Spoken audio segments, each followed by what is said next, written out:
Hello, hello. Hello, everyone. Good evening. I see we have our Rhonda back, Yes. Ish. Hey, Rhonda. I'm so glad that you're feeling better and that you're joining us this evening. What's up, ladies? Hey, Miss Hello, Katie. and we got everybody in the house. Everybody's in the Now, I house. see somebody new, at least new to me, Miss Lottie B. So, welcome. I'm going to say welcome because, like I said, you're new to me anyway. Yes. So, Yes. Welcome, welcome, welcome, welcome. Episode 123, Miss KD. woo, it is going on by 1, 2, 3. One, two, Meant to be. three. Make sure you guys like and share the video. We have an amazing, amazing show for you tonight. I know that you are all tuned in and ready, ready, ready to get it. Right, Miss Katie? I know they are. Y'all know we always bring it to you without fail. I mean, hey, we are uncensored minds after all. So Hey now. we have to get uncensored a little bit. Just a So little. with that, I'm just going to go on into the affirmation because it's more or less not much of an affirmation tonight, more of an, I guess you could say, explanation. I want to talk to my people. I love y'all. Y'all love me. The messages and stuff that I got during the week, let me tell you, KD is fine. Karen D is fine. But I love y'all so much for loving me. But what y'all have to understand, Uncensored Minds is just that. It is a show. It's Uncensored Mind. To my actor friends, it is no different than me being on a set, being in character. It's Uncensored Minds. So my feelings were not hurt. Sunday, what y'all heard, because a lot of you got upset. T was not referring to me as dumb. Trust me. He was not calling me dumb. He was not referring to me as being dumb. Because, hell, Karen D ain't dumb. That's first and foremost. But I did not take it like that. And I hate that y'all took it like that. Trust me, no harm was meant in that whatsoever. We get on here every Thursday and we discuss what we are going to discuss. We knew that that was going to be a topic, and we also know how to make those topics hot. I mean, hey, if everybody agreed on the same thing, we wouldn't have much of a show. It would be quite a boring show. So I just stand firm on my opinions. He stand firm on his opinions. Nell stand firm on his opinions, and each stand firm on her opinion. And together, the four of us having different opinions, we form Uncensored Minds. So, with that being said, I love y'all, but Karen D is fine. Trust me, I am. But I love y'all for loving me. So, let's have some fun tonight and have some more Uncensored Minds. How about that? Let's get it. Let's get it. Rhonda, Excuse I'm the so little. glad you're better. I know. I'm so glad Rhonda is back too. I'm glad that she's doing well and out of the hospital and just doing good. It's good to see you back. Brenda, Lady B, Tara, Cynthia, Helen, Renee, Juanita. Juanita, Diana, all the ladies. Shout out to the members. If you're not a member, I don't know what else to tell you to get you to be a member. The It's time to get it, content, ladies. the content has been the members only content. So y'all need to make sure that you guys run and grab the memberships. It's different levels. We can assist you in making sure that you become a member seamlessly. So whatever you need, make sure you hit up any of us and we can walk you through the steps if necessary. We can go over the tiers, the plans with you, all of that good stuff.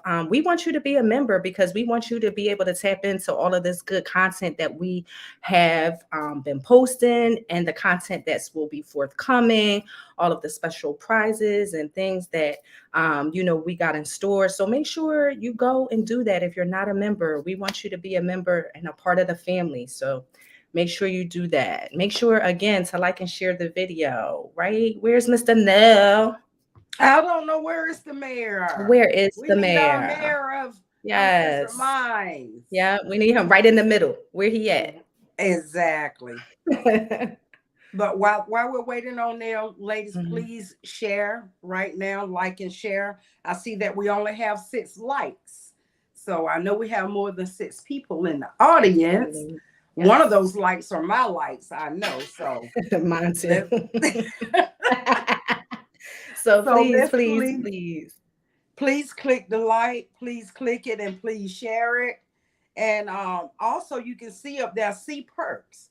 You know, if it's not convincing enough coming from our mouths about joining the membership, just see the perks and see Mhm. exactly what you get, because the perks are pretty darn good. You know, Mhm. I mean, to get the wardrobe alone is a perk for me. Absolutely. You can't beat Absolutely. that right there. Can't So do that.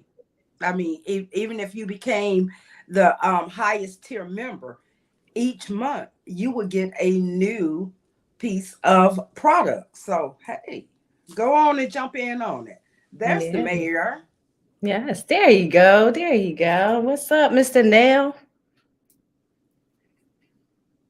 You're on You mute. on mute. Mute. Let's not be on mute because this right here seems to ruffle a lot of feathers, but it is what it is. It's episode 123. Thank you all again for joining us. Shout out to our girl Rhonda. We missed you. We love you. We're glad Yes. you are better. Continue in your journey of getting back to your 100% self. And anybody else that's out there that's going through anything, Yes. love, Yes. appreciate you for being with us throughout your Yes. um, tribulations. Um, We adorn blue today. Yeah, that shirt is You crazy. want to tell them why we're doing blue? That shirt is crazy. I need one. I got the hoodie in the royal blue, but that Need t-shirt in it. the royal blue And, with the hat, and if you fire. what this represents right here, this represents Game 7. You can see it on Thursday nights at 7 p.m. starring T, the shit starter slash the prophet, or whatever you want to call him, basketball enthusiastic, wealth of knowledge. His brother's bringing it every week. And then also his co-host Mike, another great guy. They just bring all the funny, all the knowledge, and all everything basketball on Game 7 on Thursdays at 7 p.m. So tune in, Yes, yes. tune in. But we're not wearing blue for Game 7. We are wearing blue for what, Ish? Colon Cancer Awareness Month. March is Colon Cancer Awareness Month, and we wear blue tonight for my mother, who is battling stage 4 colon cancer, and we wear it for Nell's father as well, who has been faced with the same disease.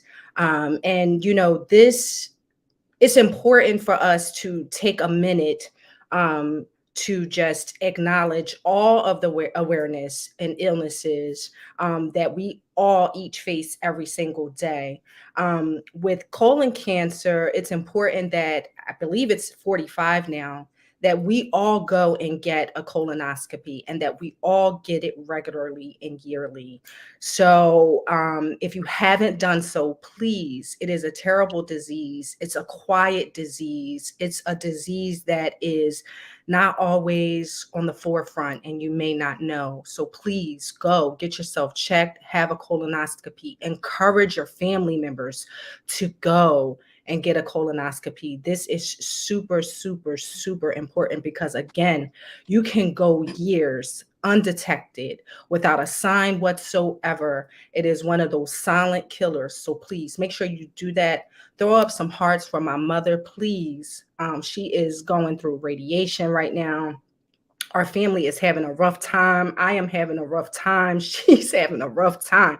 Please, please, please, please throw up your blue hearts for my mother and for Nell's father. And please make sure you go get tested. Please. We can't implore you enough, please. Yeah, as you speak about that, and we tell you what blue represents. It brings a tear to my eye because when it hits home, it hits a little differently. And to see the resolve and the strength that is the two of our parents that are being faced with this terrible and horrific disease. and see them battling each and every day to be strong, not only for themselves, but be strong for their kids, because we are still their children. It just pulls on our heartstrings, because it makes us now be the caregiver the way that they gave our care to us as we were coming up. But I wouldn't have it no other way, and I know, and I'm sure Ish wouldn't either. I would tell anybody, please don't hesitate, go out there and get checked. I Yes. started as getting checked as early as now. I am 41 going on 42. I started right after my father was diagnosed, because it runs in my family on my father's side. So I need to get checkups regularly, just as if I wasn't, if I was 45 or older. Just continue to keep both myself and Ish in your prayers, as both our parents and everybody else out there that is suffering with colon cancers, going through it. And just like anything, their resolve is strong, just like there's their children. As you can see, we tough cookies, and we come from tough people. Yeah. So we know it's going to get better. We know they're going to keep on fighting, and we know that we got your love and support. So we're rocking blue this evening in support of colon cancer.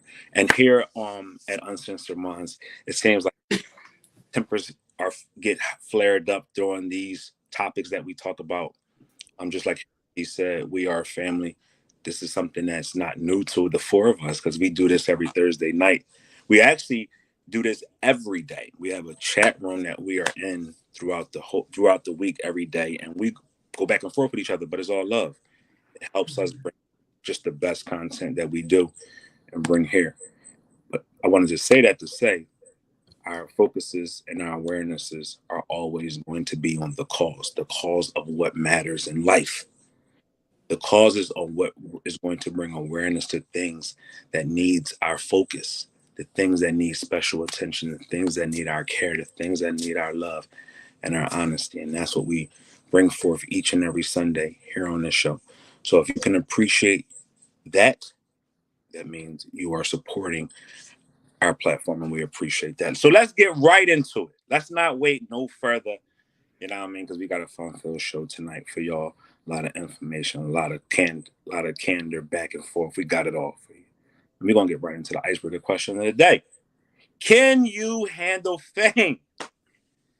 And are you prepared for it? Can you handle fame? Katie, let's start. Let's the resident actress, author, Yes. everything. Let's talk about fame. You have to deal with that. You've been in a number of different projects, big budget projects, small screen projects. You've been through it all. How's fame hit you? It was just like another day at work for me. Truly, it really was.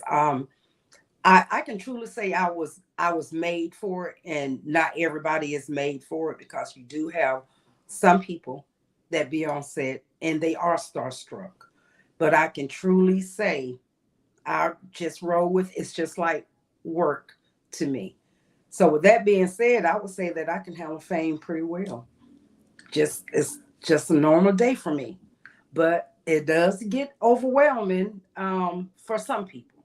I guess it can get overwhelming, and the fame sound good, but the hours are nothing to play with. So prepare yourself for long, long hours whenever you are on set filming, because that part alone can be kind of tiresome. But when you enjoy what you do, it never feels like work ever. But I handle it pretty well. I've been around some of the greatest actors that there are today, and it's just like I'm talking to you two. While we get Isha's comment, I want to throw it out to the audience as well. Fame, what does that look like for you? Could you handle fame? Are you ready for fame if it came your way? Ish, what about you?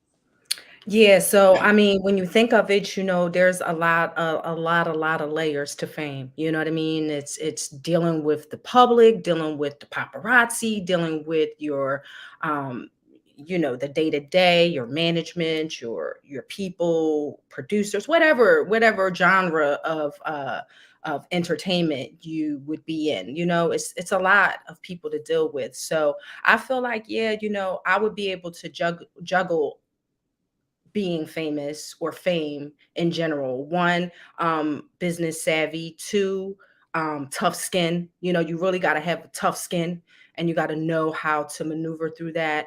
And three, just being the creative mind that I am. I feel like I would be able to definitely be able to float, and I would be ready for it, and I would be prepared, and I would be able to handle it, even though there will be some, you know, mishaps along the way and some roadblocks and, you know, some shit that might make me pop off. But I would definitely be ready for it and be able to handle it. What about you, Mr. Nell? I don't know. I'm gonna be a little bit more realistic. I don't know if I could handle fame in a sense. I could. Everybody would love to be famous, but fame it comes a big cost comes with being famous. Mm-hmm. Comes with that. It's people in your business. You typically not having a life anymore. Your life is not really yours. Your life on what the public's perception is. I get that every week here. You know what I mean? You can't say how you really feel. You got to always be politically correct. You always got to be correct in the eyes of people's opinion. You can't. You know what I mean? It's almost like you got to live in a bubble, and the bubble is based upon everybody else's opinion about you outside of your own life. So just knowing me, just knowing the way I like to move about, the way I like to handle my business, just the way I like to carry myself, a lot of those things go out the window when you become famous, just because your life is under a microscope, especially the level of famous that you are. You if you're an A-list celebrity, it's like you typically have no life. Everywhere you go, paparazzi following you, got fans, and you got every little thing that you do is scrutinized or applauded, depending on the different levels, you know, what comes with that. So just being the private person that I am, I actually like to play the background. A lot of people not think that. A lot of people might think I like to be in the forefront. I like to play the background in a lot of senses and let everybody else shine. That way I'm always doing me and chilling. So I don't know. Fame comes with a lot of responsibilities, and you got to understand what those responsibilities look like before you can really say, can you handle it or not? We always think we can handle everything, right? That's just the nature of us being in, like, Absolutely.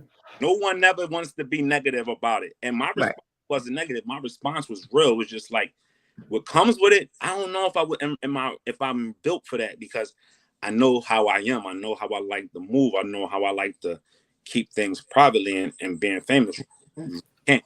So stay right there, Nell. Stay right there. Do you feel like there would be any way for you to be able to maintain and stay true to who you are as an individual and still be famous? Like, you know, we have some stars who, you know, they just say what they want. They go under fire. They really don't care. Or, you know, they just stand true and stand firm to themselves. Do you feel like that if by some chance fame presented itself at your feet, and I know we're speaking hypothetically, but if fame presented itself at your feet, do you feel like you would really conform or be one of those people to conform? Or do you think that you would just remain Nell and deal with the fire that may come your way? That's the difference in knowing yourself and being comfortable within your own skin. I'm comfortable within my own skin. So I'm going to say what I got. I'm going to say where I feel good, bad, or indifferent. If I said something that was insensitive, I understand the ramifications of that. And I would apologize accordingly, but yet and still, I still have a voice. I still have myself to be true to. So yes, fame is given to you, plus it's earned because of the craft that you are partaking in, that you bring forth your talents. But then also, you have a public that is giving you that platform to be famous on. So it's a gift and a curse. Yes, I will remain true to myself. I remain true to myself to this day. Right. And we have a powerful voice because we have participants, we have listeners, we have a following that follows us, believe it or not. So we have to be cognizant of that. But yet and still, I still have my own beliefs and values that I live by to this day. Right. Regardless of So Yeah. Yeah. I it's got a you. dangerous drug, though. Fame is a dangerous drug. You know why? Because what's attached to that connotation of fame is attention, and attention is one of the leading drugs that destroys people. Right. The need and the craving of attention is what can deviate you from being able to handle a number of different things. But we're gonna move on to some entertainment news. Hey Before now. we move on, I must say this. Let's say that. Those that are in the limelight, those who are famed, it's just a job to them. They don't, the only time it really bothers them is that they can't go out in the public because of the paparazzi. But most of them do become hermits because they stay in and go out when there's no one else around, or they have to go out disguised. So it's the fans that make it hard for them. It's not the fame itself. But they stay true to themselves. Most of them gonna Most stay of true them. to isn't fame based the fandom? It's not based upon nothing else but your support system, which is the fans. So without fans, there's no famous. Well, and that's true. But I'm just saying, though, it's the fans that if any discomfort is brought, is the ones who are starstruck. I'll put it that way, because not everybody is starstruck. But and I can only speak for myself and my friends who I have been around. When you are in the spotlight or whatever, and I have been around a number of rappers, singers, or whatever, they're everyday people just like us, trying to make money, being themselves and doing something that they love. But you're right, there are so many levels to it, so many consequences that come with it. But then when you think about it, look at the consequences that come with everyday living in some form. Yeah, I agree.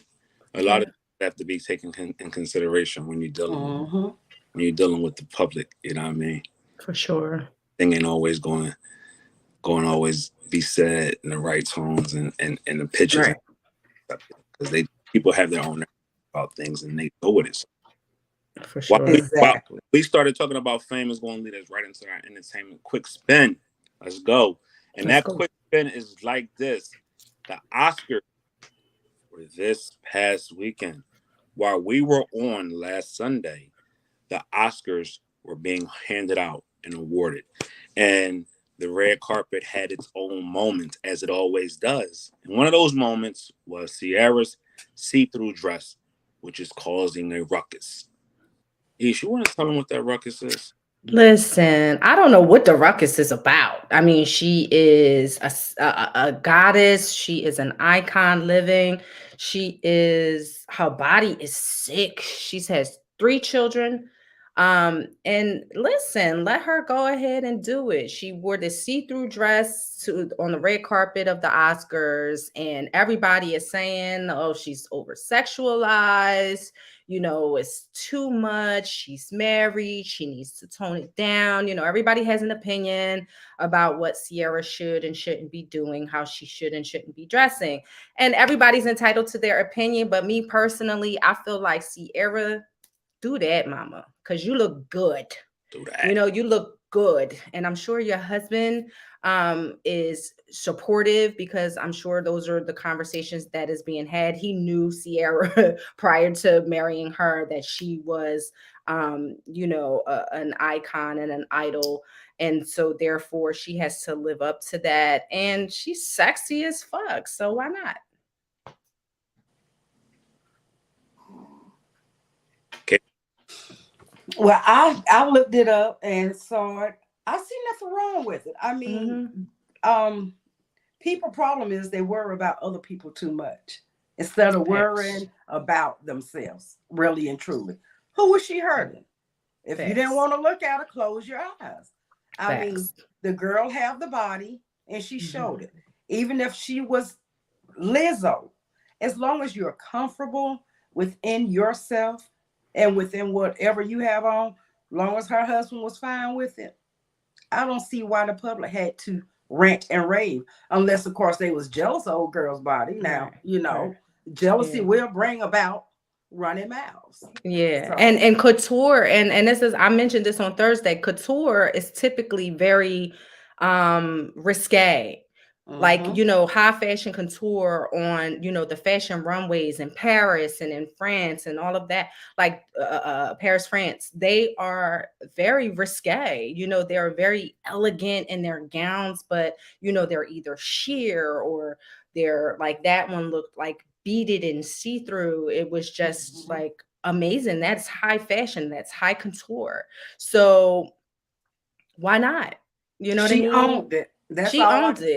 say. That She gown was owned that, honey. I'm not crazy. mad That at her. gown was crazy. And her body is ridiculous. So now Exactly. what you think, like from a male point of view, like if that was your wife or just, from a male standpoint, like what did you think about her gown?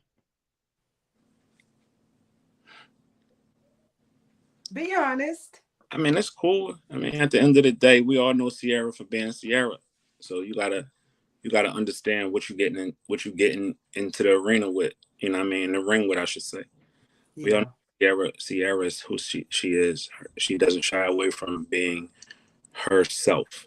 Again, as we all said, if her husband approved of it, that's all that matters.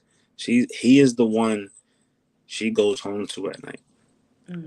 She is Exactly. the one who she made those vows with in front of God. So the Hmm. only person that she has to please outside of herself is her husband. So he Mhm. walked the red carpet with her hand in hand, and he was smiling and he was happy. So he loved it. So congratulations. Absolutely. But Yeah, he's looking at it like, yeah, this mine. Y'all can look, but you can't touch. He's proud of what he's Hmm. got. let's But I feel like if she, and I know we're gonna move on real quick, but I feel like if she had on a fufu, people would have shit to talk about then too as well. So Exactly. honestly, I feel like do whatever it is that makes you happy, whatever you feel comfortable in, and just keep it moving. Yes, I see people in the comments definitely saying, her children are going to see it, all of that good stuff. But we have to make decisions based on what makes us happy. And we now, And her we could children your wife understand wear it it is now? Could your entertainment. wife That's one of wear? them things that come Yeah, with that fame. comes with entertainment. Yeah, Absolutely. here we go with exactly. the here we go. You Yes, know? my wife could wear it under the circumstances that I'm with her. I'm with Okay. my wife. We together. Yes, she could wear that. I fully support my wife being amazing and beautiful, and that is something that the world is going to see, regardless if she has on see through or not. If I'm Mhm. with her, I can protect her from anything that's going to possibly come her way. Yes, so I wouldn't mind if I was with her to wear that under those circumstances when we go in, and then that's her being her. Then I support that. So yeah, I guess it's certain. I mean, under normal circumstances, I'm gonna be real. I'm gonna be honest, and I'm gonna be real. There's certain things that I would not be, and particularly in okay with my woman wearing if she wasn't with me, because I Mhm. know Right. what the And world is that's like. normal. I know what the world Normal. is like by yourself, and Mhm. I know how men are. Plus, I know how women are, and people could be very, very, very Malicious. demonstrous, malicious, Mhm. demonistic, and just downright crazy. So, Mhm. if I'm not with her, I would, hopefully she's not, going out there and putting herself in a position to be whatever. But even with her covered up, she's still going to get attention just because of how beautiful she is. So, Absolutely. shout out, Exactly. you know what I mean? Exactly. She's a Yep. beautiful Yep. girl. But Absolutely. what it is, it's like at the end of the day, you know what I mean? I respect it. If her husband respect it, I respect it. Who am I to tell somebody else's man how to care for how to Facts. wife do what they do? Right. Um, let's stay right there with the Oscars. I know we got other things, but let's stay right there at the Oscars. And I need to approach the bench with this one. I'm getting tired of seeing performances that are legendary. I'm getting tired of seeing our people being passed over time and time again for these awards when they are deserving of them. Facts. And while I have the opportunity, while I have the fame, while I have the platform, while I have the voice, I will allow my voice to always ring out as loud as I possibly can. Angela Bassett was robbed. I don't care if her movie was a Marvel movie. I don't care if it was a superhero movie. The role that she played in that movie was Oscar winning worthy, especially over the person who won. Jamie Lee Curtis is well respected in the entertainment industry. Won't take nothing away from her. But Angela Bassett was robbed. She went through the award circuit winning on every level. Screen Actor Guild Award, the Golden Globes, all these other award shows. And then we get to the Oscars, the pinnacle. She's left to sit there dazed and confused on why she didn't win. So this is our opportunity to congratulate, big up, and show our support for our girl Angela Bassett. And I ain't just saying this because I'm Black and because she's a Black woman. I'm saying this because she is deserving of Right. that award, as all the other people of color that have been deserving of an award that did not get it. Yes. And you know, it's no secret to most people, it's no secret that the Oscars seem to lean more towards clear people when it comes to giving out awards. And that's just a known fact. It's been many of the African American legends overlooked or whatever. I mean, I don't know who's in charge of giving out the Oscars, but you're not fair. I will say that. You're not fair because you choose by the color of the skin. I said it and I meant it. They do. Yeah, it's definitely it was definitely heartbreaking to see that. You could see the disappointment in her face. Most of the times when you see people, you know, and others win in their category, they're typically, you know, at least a smile crosses their face, a congratulatory smile in some sense. She just looked She very was like disappointed. defeated and disappointed. And I think everybody there at the Oscars felt that same Yeah. taking of the breath, like, you know what I mean, and that, you know, they came to console her and comfort her at that point in time, you know. So shout out to Angela Bassett. Like, she's amazing regardless, with or without an award. She is phenomenal. Yes, And she is. she far surpassed Jamie Lee Curtis. But you know, those type of snubs only make us greater. So therefore, she's going to come back that much stronger, that much harder. And you know, thank you, Oscars, for putting some fuel in her tank. She'll be disappointed for a minute, but you best believe she gonna come back with something great. So shout out to always do. what you say, She's a Nell, queen. the auntie, but shout out to Auntie Angela She's a queen. Bassett. She's True a queen. Shout out, Yes. shout out to the auntie right there. We Yes. want to support you, everything that you do. So as we are talking about our culture, our heritage, our people, we cannot let this go unnoticed. And it's BET is up for sale. BET stands Black Entertainment Television. It's up We for gonna buy it. We gonna buy it. We gonna buy it. Uncensored Minds is about to go get your fucking piggy banks together. We put our coins together and we put a bid in. But also two other brothers that put their bid in as well. P. Diddy, also Tyler Perry, and Byron Allen are three individuals who are vying to buy BET and bring it back black. Who do you think should get it? I already know who I'm saying. Miss KD, you want to go and let them know who you think? Well, as far as who should get it, anybody who has the money should get it. Right. But I will say this: Tyler Perry already owns BET Plus. Majority. He is the majority owner of BET Plus already.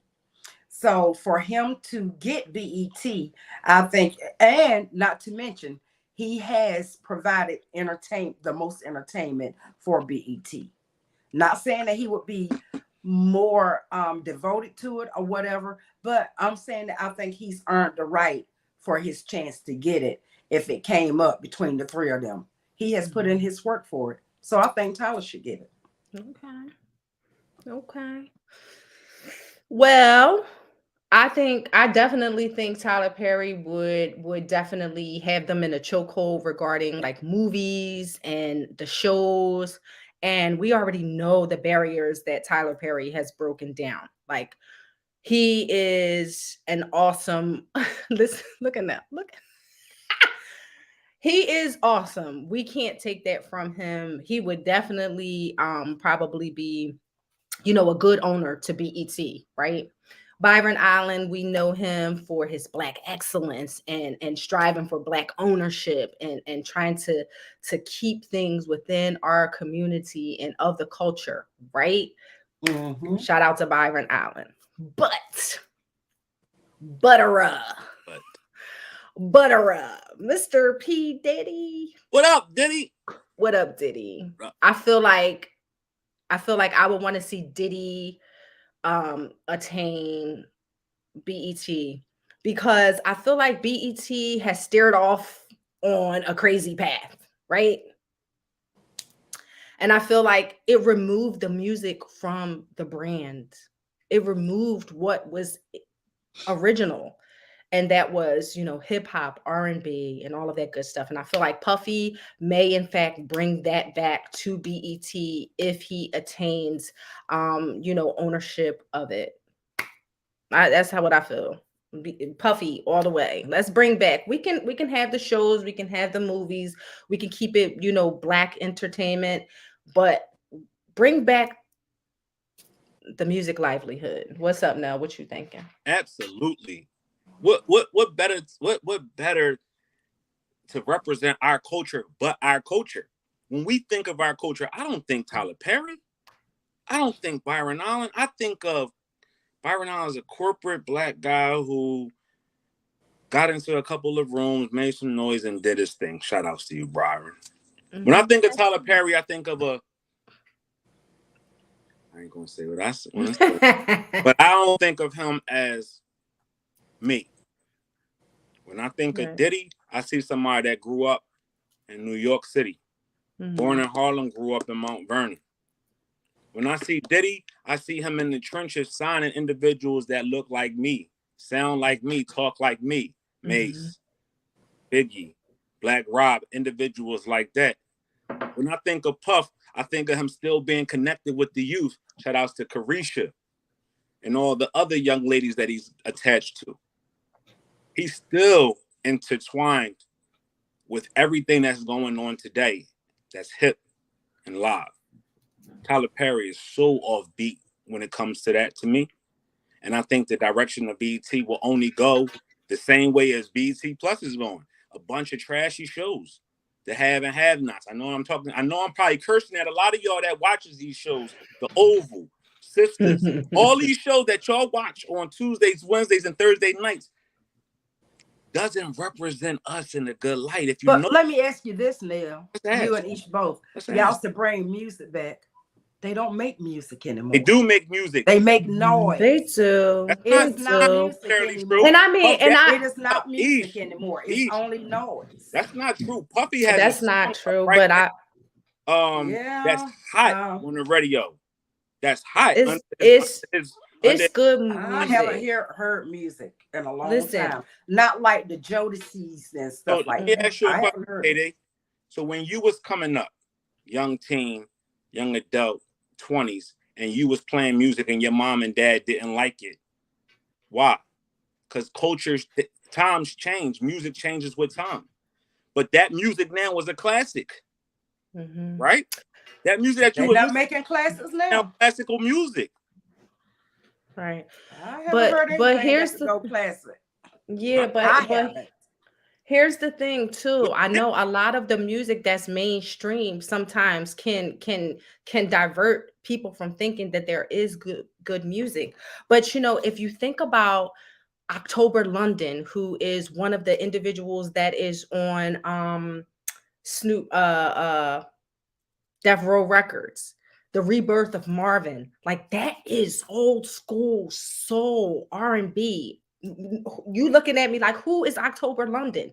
So that's the thing. Mainstream steers us away from really super good music, like Coco, real classics. People, Coco, go look up October London. yeah. He is under Death Row Records. Snoop produced one of his artists. Like, that is good, amazing music. There is good, wonderful music out there, not just the mainstream I can music name that. a lot of good artists that you wouldn't Mhm. think that music is coming from a good place. You got the Right. Coco Joneses, who's an actress plus a singer who's doing amazing. Yes. To know Mhm. Allah, she's crazy right now. She's doing Mhm. her thing out here. You got Mhm. Jazzy, who's doing her Mhm. thing. She's under on Jazzy. Love Her. Jazzy is amazing. And most Crazy. people probably don't even know or just think to like listen. You know what I mean? Or It's just but you know what? If you say music is dead, then why is TikTok alive? Because TikTok samples music of these artists that are artists. these things, and Yeah. you two TikTok videos from the music that's out there, or y'all putting music to y'all Facebook stories and to y'all Instagram stories. So music ain't dead if you're Mhm. applying pressure to your post or to add extra little spice to it. Right, You right. did the Big Lotto. Well, I'm Big not a Lotto Yeah. ain't no TikToker. Big Lotto is I'm I not a know that's right. TikToker. music But you ain't know, dead. Then I need you to get figure. into it though. I'm gonna Yeah, get but you into it. know what too, Katie? I feel like a lot of the mainstream radio and a lot of the mainstream like go to, quick you Mhm. hear as background will kind of, showcase some music that might not be that might just be catchy or tunes that Right. they want to make some money off real quick, you know what I mean, for the younger culture, you know what I mean. But there is like artists out here that's killing them, just and think, that, yeah.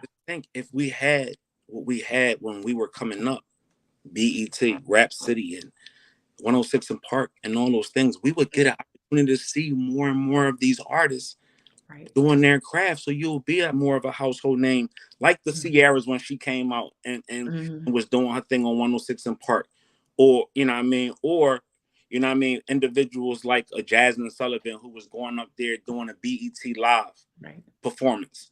Right. Mhm. Young ladies like her and the people like that. You got a number of amazing people who don't get an opportunity to bring forth their talents because there's Right. nothing out there. There's no Right. platform for them to put these things on for us Mm-hmm. to consume it. And only Mm-hmm. way we can consume it is when we get it on TikTok or we get it on Facebook and there's no picture to the song. It's just a great melody and some words that you Right. bob into, but you don't know exactly who that artist is that's created that. Yeah. But Well, yeah, let me ask you this: how many entertainers trust Puffy? a lot. Puffy has done some stuff. Mm-hmm. That's no Yeah. secret. So But I I mean, mean, So how if many we would doing that, actually if we trust him? doing that, how many people trust Tyler Perry? He's done some stuff mhm, too. mhm. He's Well, he blackballed a lot of probably have, individuals. but He's turned his back on people. So we can't shoot down Puff and not shoot down Tyler Perry. We can't Mhm. talk well, about they Puff can all and not be like that. we But all I'm just saying, and Mhm. you are right. They all have done some underhanded stuff, but I think Puff will ring a little bit louder but Puff Mhm. has but Puff when it comes to contracts. I mean, look at him and Mace. I mean, that was his boy. Look don't at talk him and about Mace Mace. like that. That's my brother. I get offended. I already But knew I'm he was gonna saying, pop didn't off of he Mace. do Mace I already wrong? knew. I'm not against Mace. Oh, Trust what me, I'm I'm gonna say. not. This what I'm gonna say, right? Anybody that give me the opportunity to put some money in my pocket, move my family out the ghetto, change my whole entire life, I would Mhm. never ever talk about them. I wouldn't. I love Mace to death. Mace is like a brother to me. You dig? And I will never ever side on the side of anybody putting somebody down that put an opportunity in front of them to change their life. That's where loyalty to me comes in. I could hint the business might not have been right. I might not have liked how the things went, but you gave me opportunity to be famous. You gave me the opportunity to have a household name. You gave me an opportunity to take my mom out the hood. You gave me an opportunity to live life the way I need to live it, which is without needing anything. Right. So when you do things like that, can we really say somebody shysted us? Mhm. No. You got Well, to be they up on do your say business. that. I If, mean, if you're not on your in business, that's on you. reality, people would look at that when it came to Puff. They're going to So what? look at the different All right. So countries. what about now? What about now? He's still relevant right now, right? Puff is relevant right now. He has his own network outside of BT. He don't need BT. He has Revolt, which is amazing.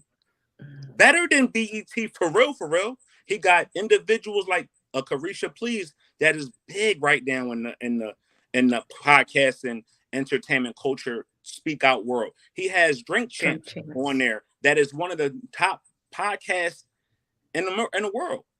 He has a network that streams and is all about us. Mm-hmm. He puts on artists, us. He's doing things for us. So if he could take another network that is supposed to be for us, shouldn't we be accepting to that? What has Tyler Perry done for us? Well, we can be accepting to it, except for he got the likes of Tyler Perry. And but what has Tyler Perry done for us? Provided entertainment, provided jobs on top of jobs for Black people. I mean, and honestly, all three of these guys have done the exact same thing. I am not, there is not a mark on either one of them, really and truly. Now, I can only choose Tyler Perry because, like y'all know, Puff, follow Puff. Tyler Perry, I've seen what he do and just prove what he do. Now, it would be nice if all three of them could get together and just buy together and work together. You know, you have Tyler Perry who could bring the trashy movies, as you could say. You have Puff Daddy who could bring the music entertainment, and then you have Byron who could handle all of the business, or you know, work together. What's wrong with that? That'd be the best thing you said in this segment, because everything else you said was kind of crazy to me. But well, that's to you. But I like that, you know what I mean? Because you see, I don't understand the Diddy hate. I'm seeing a lot of Diddy hate in the comments coming from you and Diana. But I'm not hating on Diddy. I just want to understand. I just want to understand. I don't know enough about the I just want to understand. And I asked this question: what has Tyler Perry done? Provided entertainment, provided jobs. He has provided homes for the homeless. Tyler does a lot. He has the big studio that he allowed all of the others, the likes of Puff Daddy, to come and use. The man has, I got to give him his props. His movies is not for everybody. His work is not for everybody. But when it comes to what he has done, Tyler Perry has done a lot to help the Black community. Has he? Yes, he has. Where? In Atlanta. Where? I know. What has he done for the West End where his movie studio was at? Well, he's not from the West End, is he? But his studio was on the West End. Well, actually, you know, in the West End part, he is buying up houses in that area and converting those houses, getting the homeless people off the streets. Now, of course, he can't do everybody like that, but he's doing his part. I'm not going to down Tyler. This is not a show for Black man slander. I will never ever slander another Black man. So I'm gonna keep my pen to myself. I also lived in the Georgia area for 4 years. I frequent the West End all the time when I'm in Atlanta. Shout outs to Atlanta. Shout outs to the West. Shout out to everybody that's out there doing their thing out there. I will never talk down on another Black man because I feel that is the worst thing we could do as a society. Big ups to whoever gets it. My man Diddy, I hope you get it. Yes. So what we got? What we got? That was great. We talked about B.E.T. and another extension of this whole B.E.T. tree branch that we're standing on right now has to do with the CEO, Debra Lee, former CEO Debra Lee and Bob Johnson's affair. Their business ultimately hits the streets. Ultimatum hits the streets. Debra Lee wants the former CEO. What is she? The CEO. Black Entertainment Network, B.E.T. And Bob Johnson is the COO, former owner of B.E.T. had an affair. Their affair leaked out into the public, which caused both of them divorces from their spouse. They went public with their relationship, and Debra Lee said the relationship hit a wall at some point, and she just wasn't happy anymore, and she wanted out. Bob told her, cool. One go. Just can't work here no more. She felt like she was being blackballed because she had a son and this was her career. And she felt like if she was to go to another job, her references wouldn't stand up because they wouldn't be able to call B.E.T and get a good reference. How do y'all ladies feel about that, for one? Well, I mean, I'm going to be nice and quick and easy on this one here. With risk, there comes reward. And when we indulge in extracurricular activities that is tied into work, there is always a risk.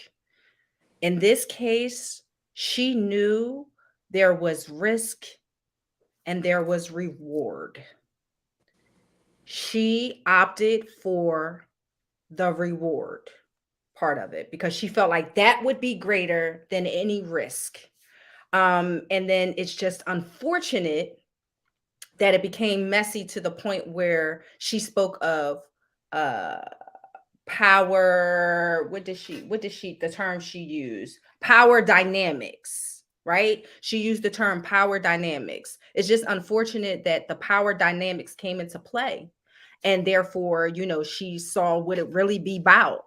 So, sometimes, like, I would refer back to this if ever faced with a work love situation. I would revert back to this because there could always come a point in time where that shit will backfire. And so, it's a little rough and tough, but those are the chances that you take. I agree, Ish. And I didn't even know anything about the affair until this week, and of course, I read up on it. I was I was a little surprised, but then when you look at the end of the day, they're both human. They worked together for years. Who's to say that he didn't hire her with the intentions of her becoming his mistress? But they had worked together for so many years. I really don't think that to be the case. They just happened to be two people that worked closely together. The energies matched, and they ended up having an affair. Then, hence, you have the consequences that come with it. You're both married. Now, what pushed you together? Obviously, things were not happy already at home, but it doesn't make that right. So, you end up getting divorced, have this long, drawn out affair, whatever. Yeah, he think he owned her because it's his company. And for him to tell her, well, you want to be through with me? Bye. Hit the door. He had no value for her in the first place. So I think with her finding that out, realizing that this man didn't value her anyway, I think this is what really made her want to come to the forefront and admit to what happened and feel used. Because she really said she had to sit down and question herself and say, wait a minute, was this really consensual? So, she's even wondering if maybe it was not even consensual. Now, I think it was, you ended up with it, you ended up with it. But I think that she just really coming to the forefront because now she's going to profit off of it by way of putting it in her memoir. So she's going to get her rewards that way. What reward do we hand out to people who ultimately have done wrong? Regardless of however we want to put a spin on it, it's her be the victim is malarkey. The woman cheated on her husband with her boss and expected that union to be blessed after she got with it. So in the eyes of the Lord, you said I do to your husband only to break that bond. Now he was married too. Let's not put it all on one. We're not. They were married. We're not. But you said that he did her wrong. She did herself wrong. And the reason why I say she did herself wrong is if you're going to put yourself in those positions, you got to understand the consequences that come. I agree. Facts. You have to. I totally agree with that. Role as you are as the CEO of BET Entertainment, a network that is well known throughout this world, you create fellowships, you create a whole bunch of networking with other people. So in the event this doesn't work out, you have something else to fall back on, or be smart enough to be able to leverage your opportunity and create your own shit. Absolutely. That's where it comes back Right. back into play with bring something more to the table than just a good look. Right, right. And I see people in the comments, saying in regards to the reward. Well, for her, the reward was compromising her mental health for her success because she did not step down. She did not remove herself. So her reward was, as she stated, he was the brunt of my career. He was a mentor. He is a big part of my success. So, in all actuality, her reward was sacrificing herself and her mental health, whatever she felt at that time, for her continued success. So that was her reward in a sense. She she liked the position that she was in. Right. Because if He it wasn't a reward, she would have walked away. She would have said, right, fuck you in this, but in this, in dude, this shit. he gave her the choice. Right. Don't want to be here, then go. You don't want to be in this relationship, then go. Mm-hmm. Mm-hmm. Mm-hmm. She chose to stay. You can't. How do you play the victim when you choose to stay? Mm-hmm. If you want to hinge your existence in this place on, I got a son and I'm a single mother and I need to maintain this lifestyle that I'm living, or I need to continue to put food on the table for my child. Mm-hmm. I see a lot of ladies doing much worse and putting food on the table for their kids than being a CEO of a network. I see these women working 3, 4, 5 jobs, or even one job at a Walmart, hustling and bustling until they get out of school, and they going home and playing and being mommy, super mommy, and making it work. So at the end of the day, she chose her course. So for us to sit up here and say, "Oh, honey, you're right. Oh, sweetie, you shouldn't have went through that." She put herself in that situation. First, she did wrong by having an affair on her husband. 2, we always are taught about workplace fucking relationships never seem to work, especially when when you're dealing with your damn boss. That is true. So how you think you winning, shorty? How do you think you coming out of this unscathed after all these years? But the man put up with the situation, and you put up with the situation for an additional 9 years. You was with that company for 13 of those 9 years. You was upset. You still flourish. People now know your name. You're a household name. Now you can write a book and people go buy it because of who you were, because of the position that you were given. So are you really a victim, or are you just trying to capitalize off of old news? Like I said, I think she's gonna capitalize off of it now in her memoir. I don't think either one of them was right. They were both wrong. It takes 2 to tangle. So they were both in the entanglement. Just like Helen said, she slept her way to the top. Did she work for that, or did she open her legs to get to where she got to? Well, now, I'm not going to sit up here and say that the woman began opening her legs, because she worked for the company for a number of years before the affair began. Was she at so top? It had to be something up there in order to get her in there. So I'm not going to say that she entirely slept her way to the top. She may have used sets to stay at the top, but I think it was her brains that initially got her there. Did she open her legs? Apparently so. Did she open her legs as a married woman? Was she married? Apparently so, according to the story. No, it's not apparent. We got the facts. Did she open her legs to another man while she was married? According to the story, she did. So where's she right at? And where's he right at? He was the boss. He was the one who was supposed to be setting the example. I am not excusing what he did. He was a married man. He didn't write a book claiming to be a victim. I don't care. She was did. The boss. He was the one who was in charge. He should have been setting the example. It was him who should have said, "No, I'm your boss." But hold He up. was the But boss. hold up. Okay. Now, okay. if we're gonna put some blame on anybody, which both of them are the blame, but if we're gonna put the blame on anybody, him as the boss, him as the leader, him as the one who was supposed to be the head, should have set the example and said no to his employee. We never would have heard of this if the culprit didn't come out and say it. We knew they came out and said it because it happened. Everybody knew for years that they were dating. She came out and said she tried to leave, and he told her, "Okay, if we're not in a relationship, then you have to go." And you know what he's doing?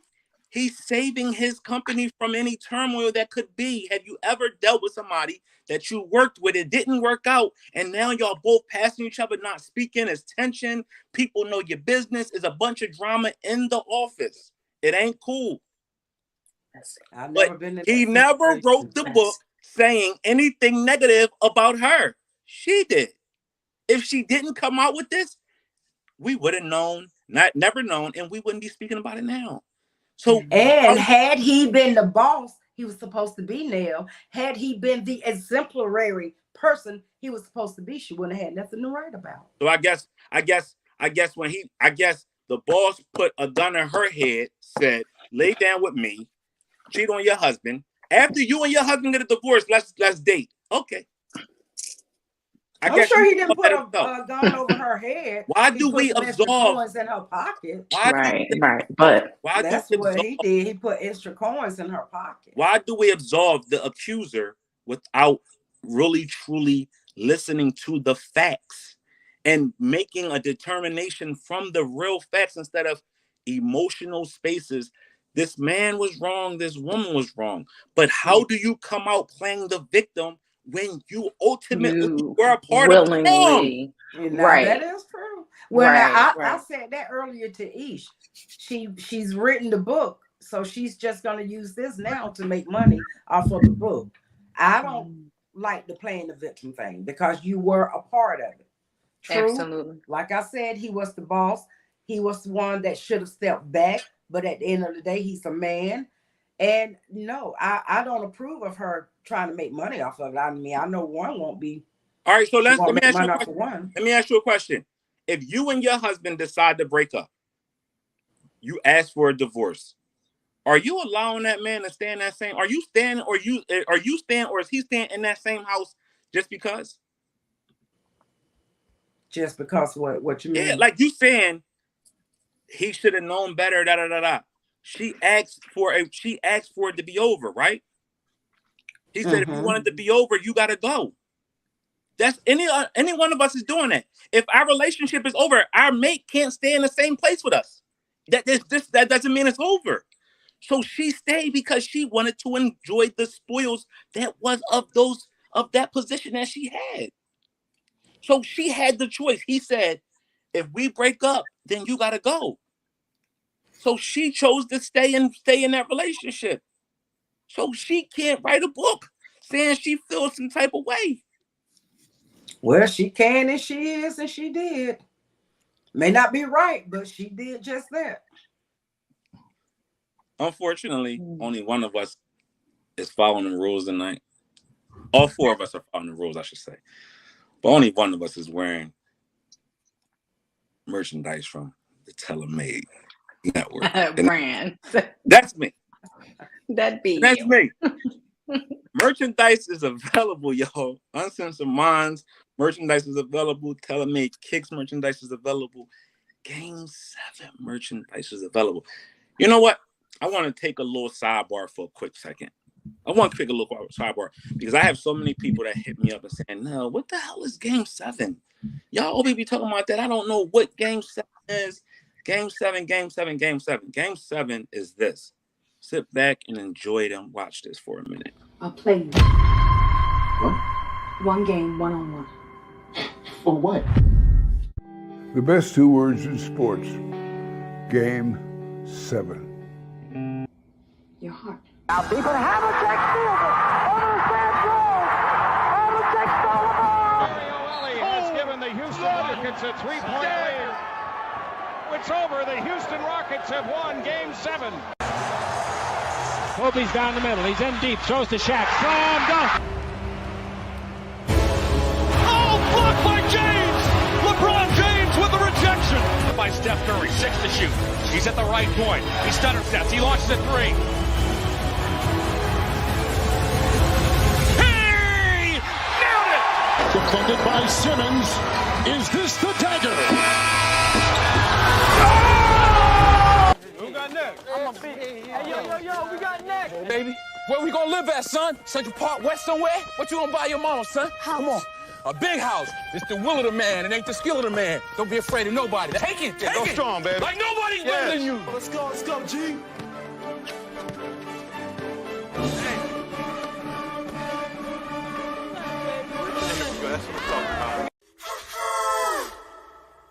Steady, are you ready? It's down to one game. Just one game now. Game 7. Next. See that man in the right corner? He's one of the hosts of Game 7. So that's what Game 7 is. A known number of people always say, "Now, what the hell are you be talking about?" Game 7 is another extension of the TaylorMade brand that is brought to you on Thursday nights at 7 p.m. Go check it out. The same way y'all support us on TaylorMade Kicks on Wednesday at 8 p.m. Go and support the guys at Thursdays at 7 o'clock. You will be entertained from the start to the finish. These two guys come on there full of passion, full of information. And it's another extension of us here at Uncensored Minds. So go out there and check it out. The shit starter is actually the prophet on that show. He's doing his thing. So go check out Game 7. Get your merch and check it out. We need the support us on the other things as well. What's up, T? Thanks. What's up? You hear the slander? You hear the Puff Daddy slander? Like, who's these? I know you was ready to like blast off. The blasphemous that's going on. Listen, the blasphemous that's going on right now is going to be addressed at a later time. The Puff Daddy blasphemy. Not only the Puff Daddy blasphemous, my name being mentioned earlier, that will be addressed at another time. The blasphemy. Oh shit. Well, you know how that go. I'm in trouble, right? But where we at, man? We got our resident legalogist here. You know what I mean? Paralegal extraordinaire, Aisha. And she's going to break down this next topic for us in detail. And we are then going to back and forth it. The importance of a paid lawyer versus a public defender and how that leads to an excessive sentencing. Absolutely. Well, I mean, guys, listen, we all know that especially in the world of obtaining a lawyer, most of the time, the most important time to obtain a lawyer is when you're facing some criminal charges. And so we will stick to that realm because, you can delve into public defenders and private attorneys and other areas as well. But we're going to stick to the criminal aspect of it. And we all know that sometimes criminal situations may not necessarily affect us personally, but they can affect someone that we love or someone that might be close to us, whether it be a friend, a neighbor, or something of some sort. So we all have to educate ourselves with respect to how to properly and effectively obtain good counsel, okay? So we will start with a few bullet points and then we will expound from there. Number one, money and cost, okay? That's number one, money and cost. That actually, makes the decision as to whether you can have a public defender or a paid attorney. Money and cost. 2 is legal knowledge and the resources, okay? 3, experience and connections. 4, caseload, time management, okay? Savvy, charisma, resolve. Savvy, charisma, and resolve. Another one, extensions outside of the actual criminal case, okay? And I'll explain further what I mean by that. Extensions outside of the actual criminal case. And lastly, the average success rate, period, facts, period, point blank facts, the average success rate of a public defender versus a private attorney. So we're going to delve into all of that this evening and making sure that everyone is well equipped should this ever come at your doorstep. Not necessarily you, but it may be a loved one. So let's get into it, guys. All right. Let's get into it. What do you say would be the average price on like a low level case? Mm-hmm. What would be the average price just to retain a lawyer? I would say. Right. So I mean, it really all depends on the charges that you're facing, but most private attorneys will charge level by level of a case. So they will charge you for the preliminary hearing level first, and typically that can run you, depending on the caliber of attorney that you are seeking, can run you anywhere from $2,500 to $5,000 just for the preliminary hearing only for a good attorney. For a high quality attorney, I shall say, you can get, on the lower level of attorneys, $750, $1,000 for a preliminary hearing. Some might go as low as $500. It just really all depends on the quality of attorney that you are seeking. So even people don't even know like those little basic things like emails or phone calls. Those are like $100 to $200, right?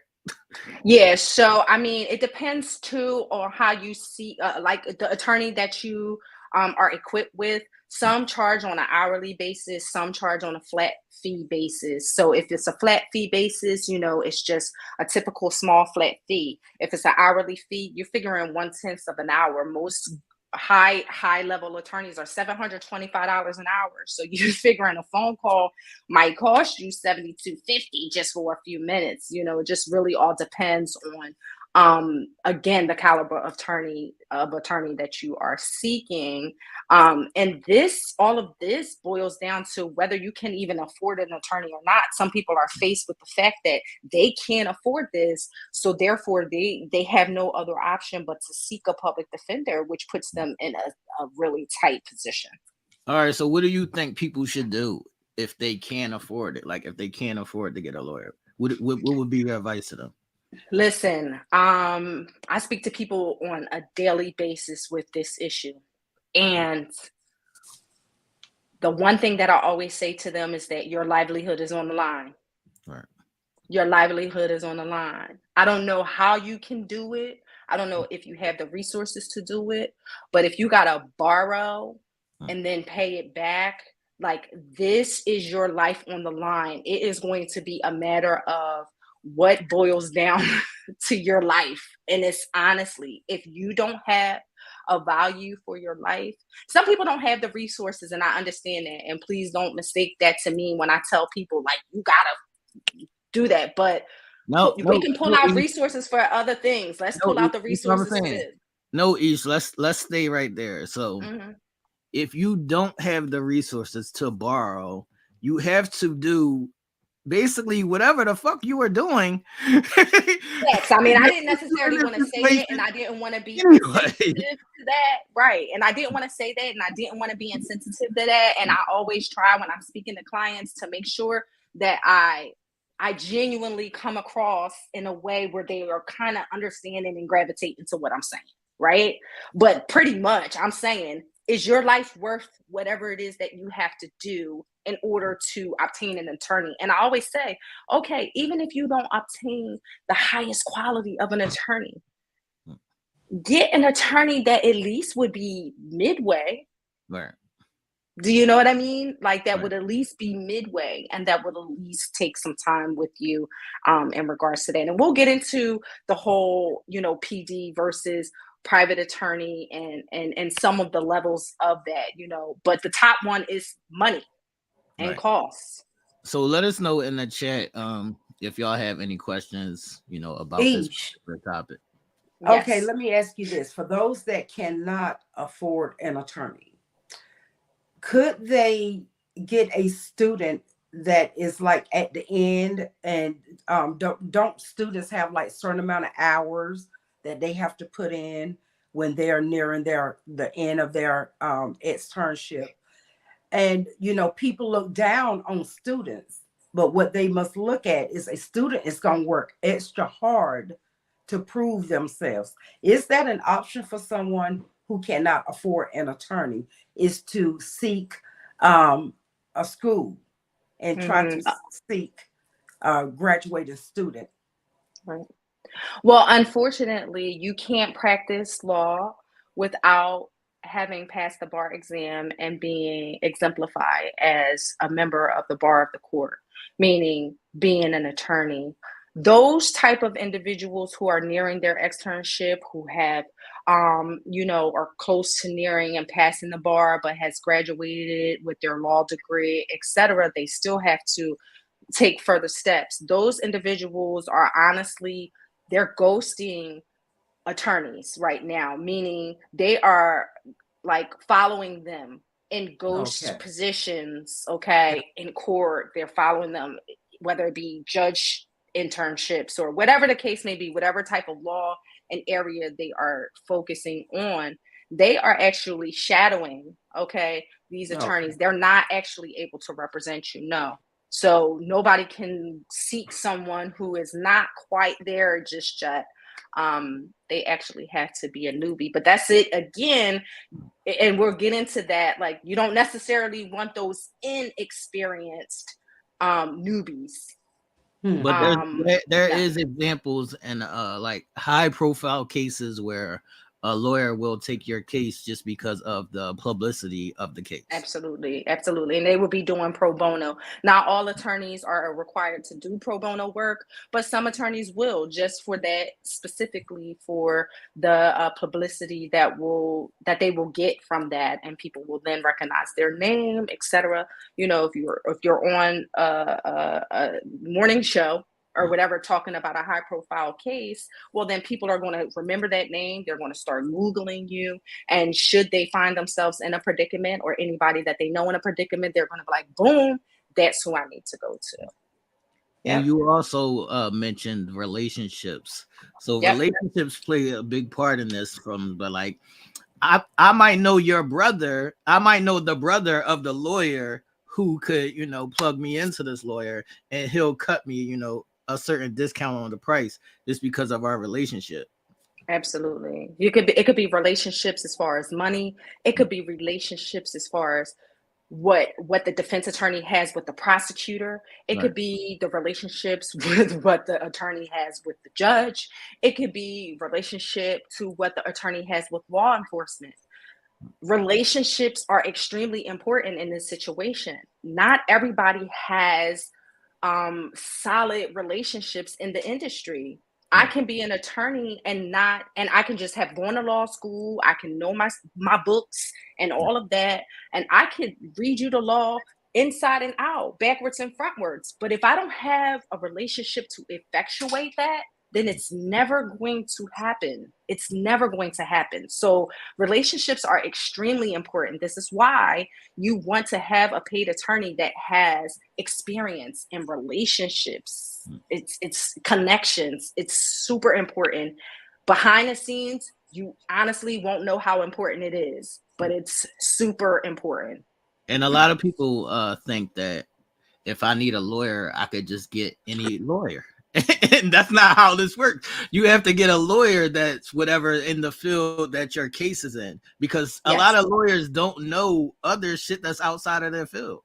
Facts. A civil lawyer, a divorce attorney, you would not, if it's a family attorney, like, you would not want them to handle your criminal case. Some people feel comfort with an attorney and knowing them, oh, well, they handled some wills for me, so let me give them a call. Or, oh, they handled, an issue that I was having with a landlord at some point. Oh, no, you need to have somebody, especially somebody crafted in the criminal defense field. Like, you need to, if that's what you're looking for, you need to stay within the field, and somebody that is rooted in that field for many, many, many years. No, you got questions? Nah, I'm soaking it all up. Well, let me hit this one thing. So we talked about experience and connections, but also private attorneys have resources that PDs don't. So PDs have to follow the government's rules. Okay, they can't always hire outside, private detectives. They can't always hire outside videographers and people that are able to break down crime scenes and evidence. They're not always entitled to that, because unfortunately the funding is very limited within the public defender's office. Okay, and therefore they're not entitled to a lot of the resources that a private counsel could have. So that could mean, or make or break, if you are on trial, let's say for murder, and you need somebody to break down the crime scene. Well, they may not be able to do that for you, unfortunately, because their resources are very limited. They don't have the money for it. You don't have the money for it. And therefore, it gets kind of pushed to the side. And you just have to, go move forward with any evidence that you have. Whereas a private attorney will be able to hire outside resources, okay, that will be able to effectuate your case and get it all lines up for you. All right, Aisha, I got a question. So, say somebody was halfway into paying, what they needed to pay this lawyer, and then they couldn't come up with the rest. How does that work? Well, most attorneys have either, attorneys that work for them or that do per diem work for them. And so typically that type of thing, you're given an ample opportunity to stick to your agreement, the financial arrangement that you made.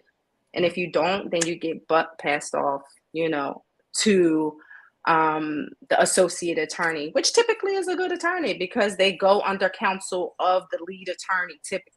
So you don't necessarily make out that bad.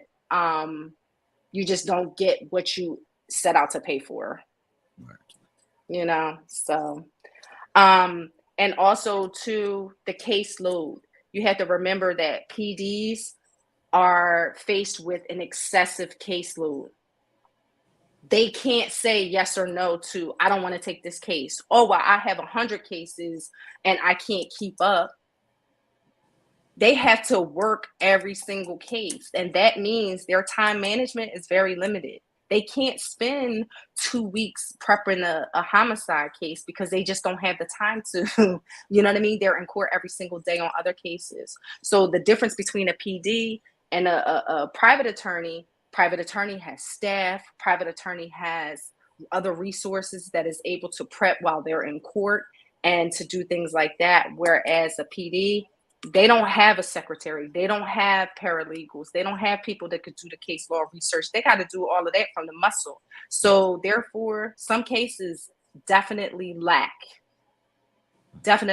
And they can't pick and choose what cases they take. So if I'm an individual who don't like child molesters, right, and I get that case, I'm just feeding you over. I'm just feeding you over to the judge. Like, I'm not working on this shit. I'm just feeding you to the judge. Facts. Right. So as a private attorney, you can pick and choose what cases that you just don't want to do because you know that you won't successfully represent them. With PDs, you have to represent any and everybody.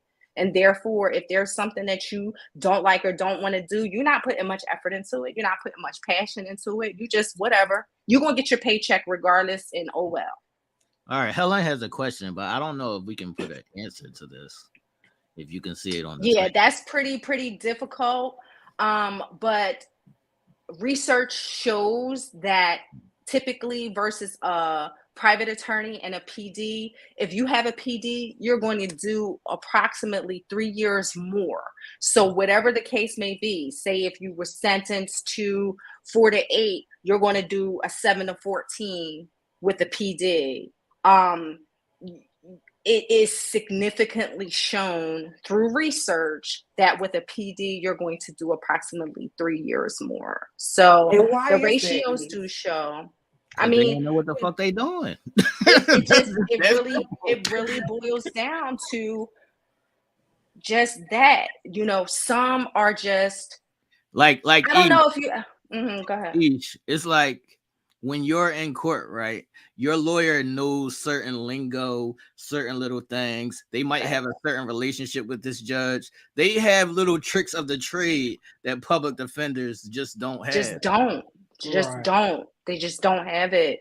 And I mean, you know, a lot of the times with the PDs, it's the luck of the draw, honestly. You don't know if you get in somebody who's worked for the PD's office for 10 years or somebody that's worked for the PD's office for 10 days. You do not know. And therefore, somebody coming straight out of law school, they may know the books, but they may not know how to maneuver in the courtroom. So therefore, you just don't know exactly what you're getting. It is the luck of the draw. Not all PDs are bad. This is not saying that a PD doesn't know what it is that they're doing. It's not a matter of that. We're not taking anything from the PDs, right? But we're just stating that some PDs are overworked, not enough resources, very green, okay? Meaning they don't have experience, they don't have connections, they're fresh out of law school, and they're given significant cases, homicides, things that mean people's livelihoods and lives that are at stake. And, you know, it's an unfortunate situation, you know, unfortunate situation. Ish, I just want to say that it basically boils down like this, right? If you have a PD, they might, and this is a maybe, like they don't all the time show up, they might show up and they might meet you in the court when you're about to talk to the judge. When you have a paid lawyer, they're going to strategize and there's going to be effort put into your case. PDs don't have that kind of time. Facts. And I mean, you know, typically, and this is just speaking from the office that I work from, you know, basically the prep is consistent from the time that we're retained to the time we go to court. So even if my boss is in court on a 3-week homicide, your case is still being worked on by all of us. Right. Okay, it's still getting broken down. It's still things being done. So if you don't see or hear from him, you got a whole team that you see or hear from. And most good attorneys have you situated that way so that you never feel a disconnect. Right. Because the connection is so important and knowing what's going on with your case at all times. And even if you don't necessarily know and understand the strategy, you know that there is one because you see the work happening in front of you. It's always done by email with the client on it. So it's round the clock information. And most good attorneys do that. I would say depending on your situation or your actual crime, it's like a basis of like $1,000 to probably like $3,000 just to retain a paid lawyer. So that's not them taking, you know, digging into your case. That's just for you to say that you have a lawyer. Facts. And I would agree with that. And that's absolutely the truth. And most people don't understand how important that is just to have them on retainer. Now, most people will call and be like, Hold on, Ish. Let's stay right there because a lot of people think that once they pay that money to say that they have retained a lawyer, that they have paid for a lawyer. Right. I mean, and most attorneys, you know, some people will be like, okay, well, he quoted, you know, 5,000. Can I bring in 500 for him to get started? Nope. Sorry. You got to have at least half down. And then you got to have a plan in regards to that other 2,500. Money, unfortunately, with private attorneys is important because once an attorney is in on your case, they are stuck with that case for the duration. So if you decided to burn them or whatever the case may be, and the judge doesn't allow them out of the case, then the attorney is kind of like fucked in a sense because they can't get out of it. So money will be an important factor. The first step is important. So people don't understand it. Let us know if y'all have any questions in the chat. Mhm. What else did we want to get into on this, Ish? So we talked about the difference in the time that you normally get. We Mhm. talked about the money difference. There's an Mhm. attention difference. A what? I'm sorry. I said there's an attention difference. Right. Yep. The time management. Absolutely. We talked about experience and connections and how important that is. And that comes down to the wire sometimes too.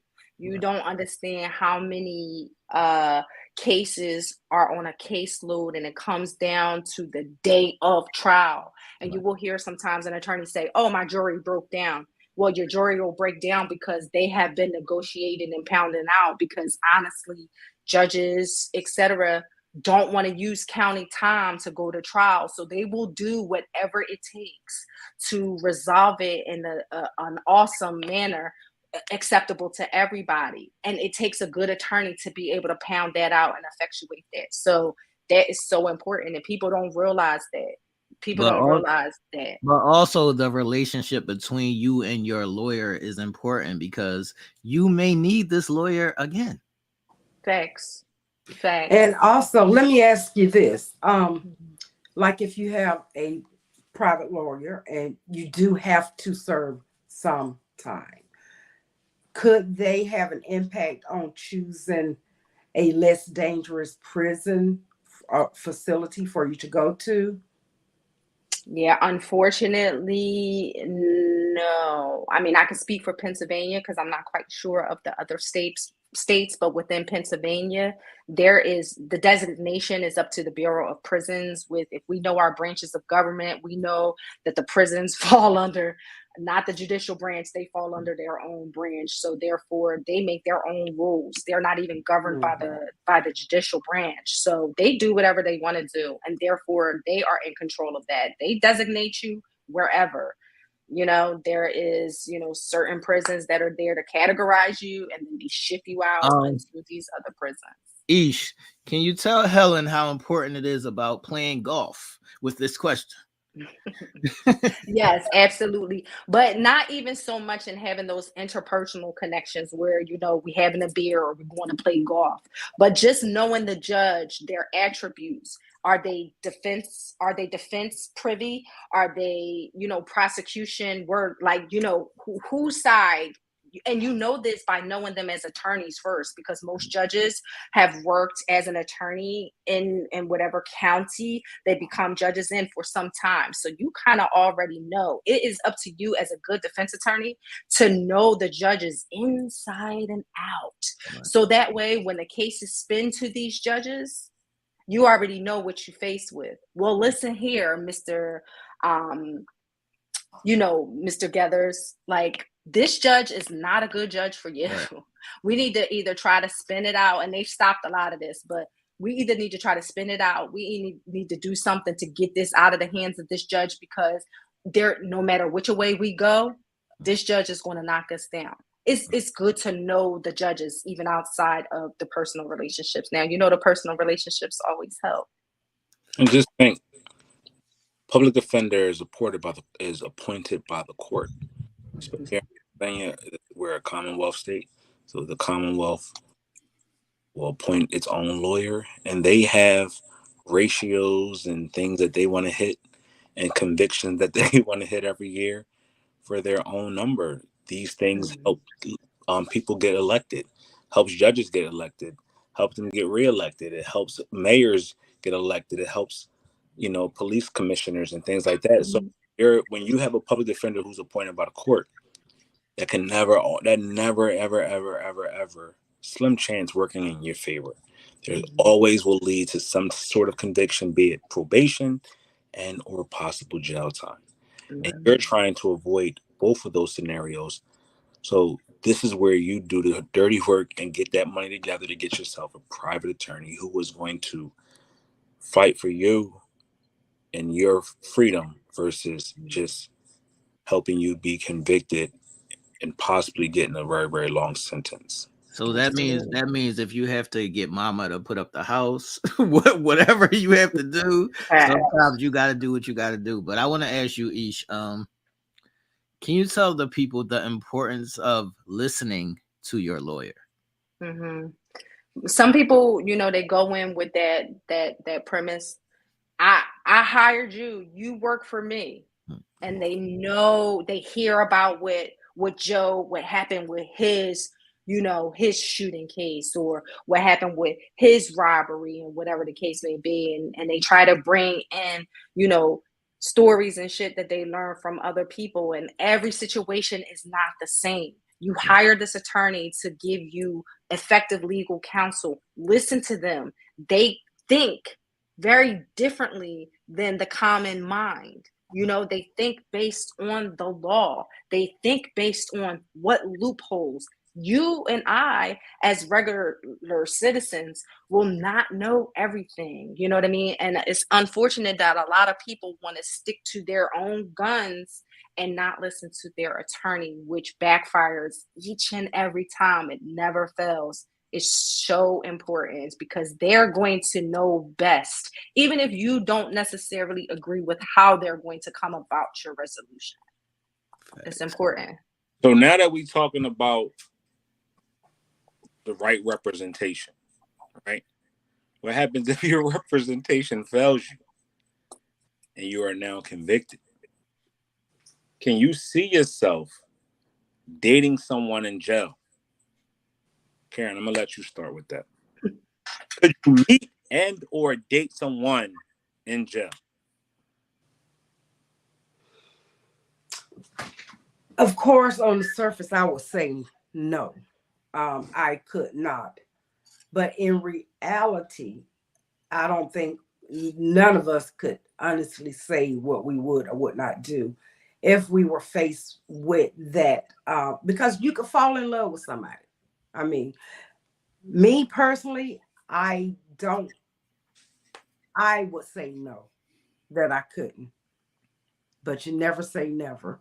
But I would say no because I'm going to always have that question in my mind. Were you like a bitch when you were in there? Some of them come out and be big and bully, but behind those bars, they was Miss Latina Turner. So I'm going to always have that question in the back of my mind. That's just me. No. Do you want to speak or you want me to speak? I'm too shocked. You flabbergasted?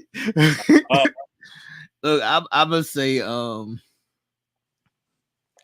course, I've probably dated a couple girls who have been in or out of jail, but if I could meet somebody in jail and then date them, it would depend on what they were in jail for, probably.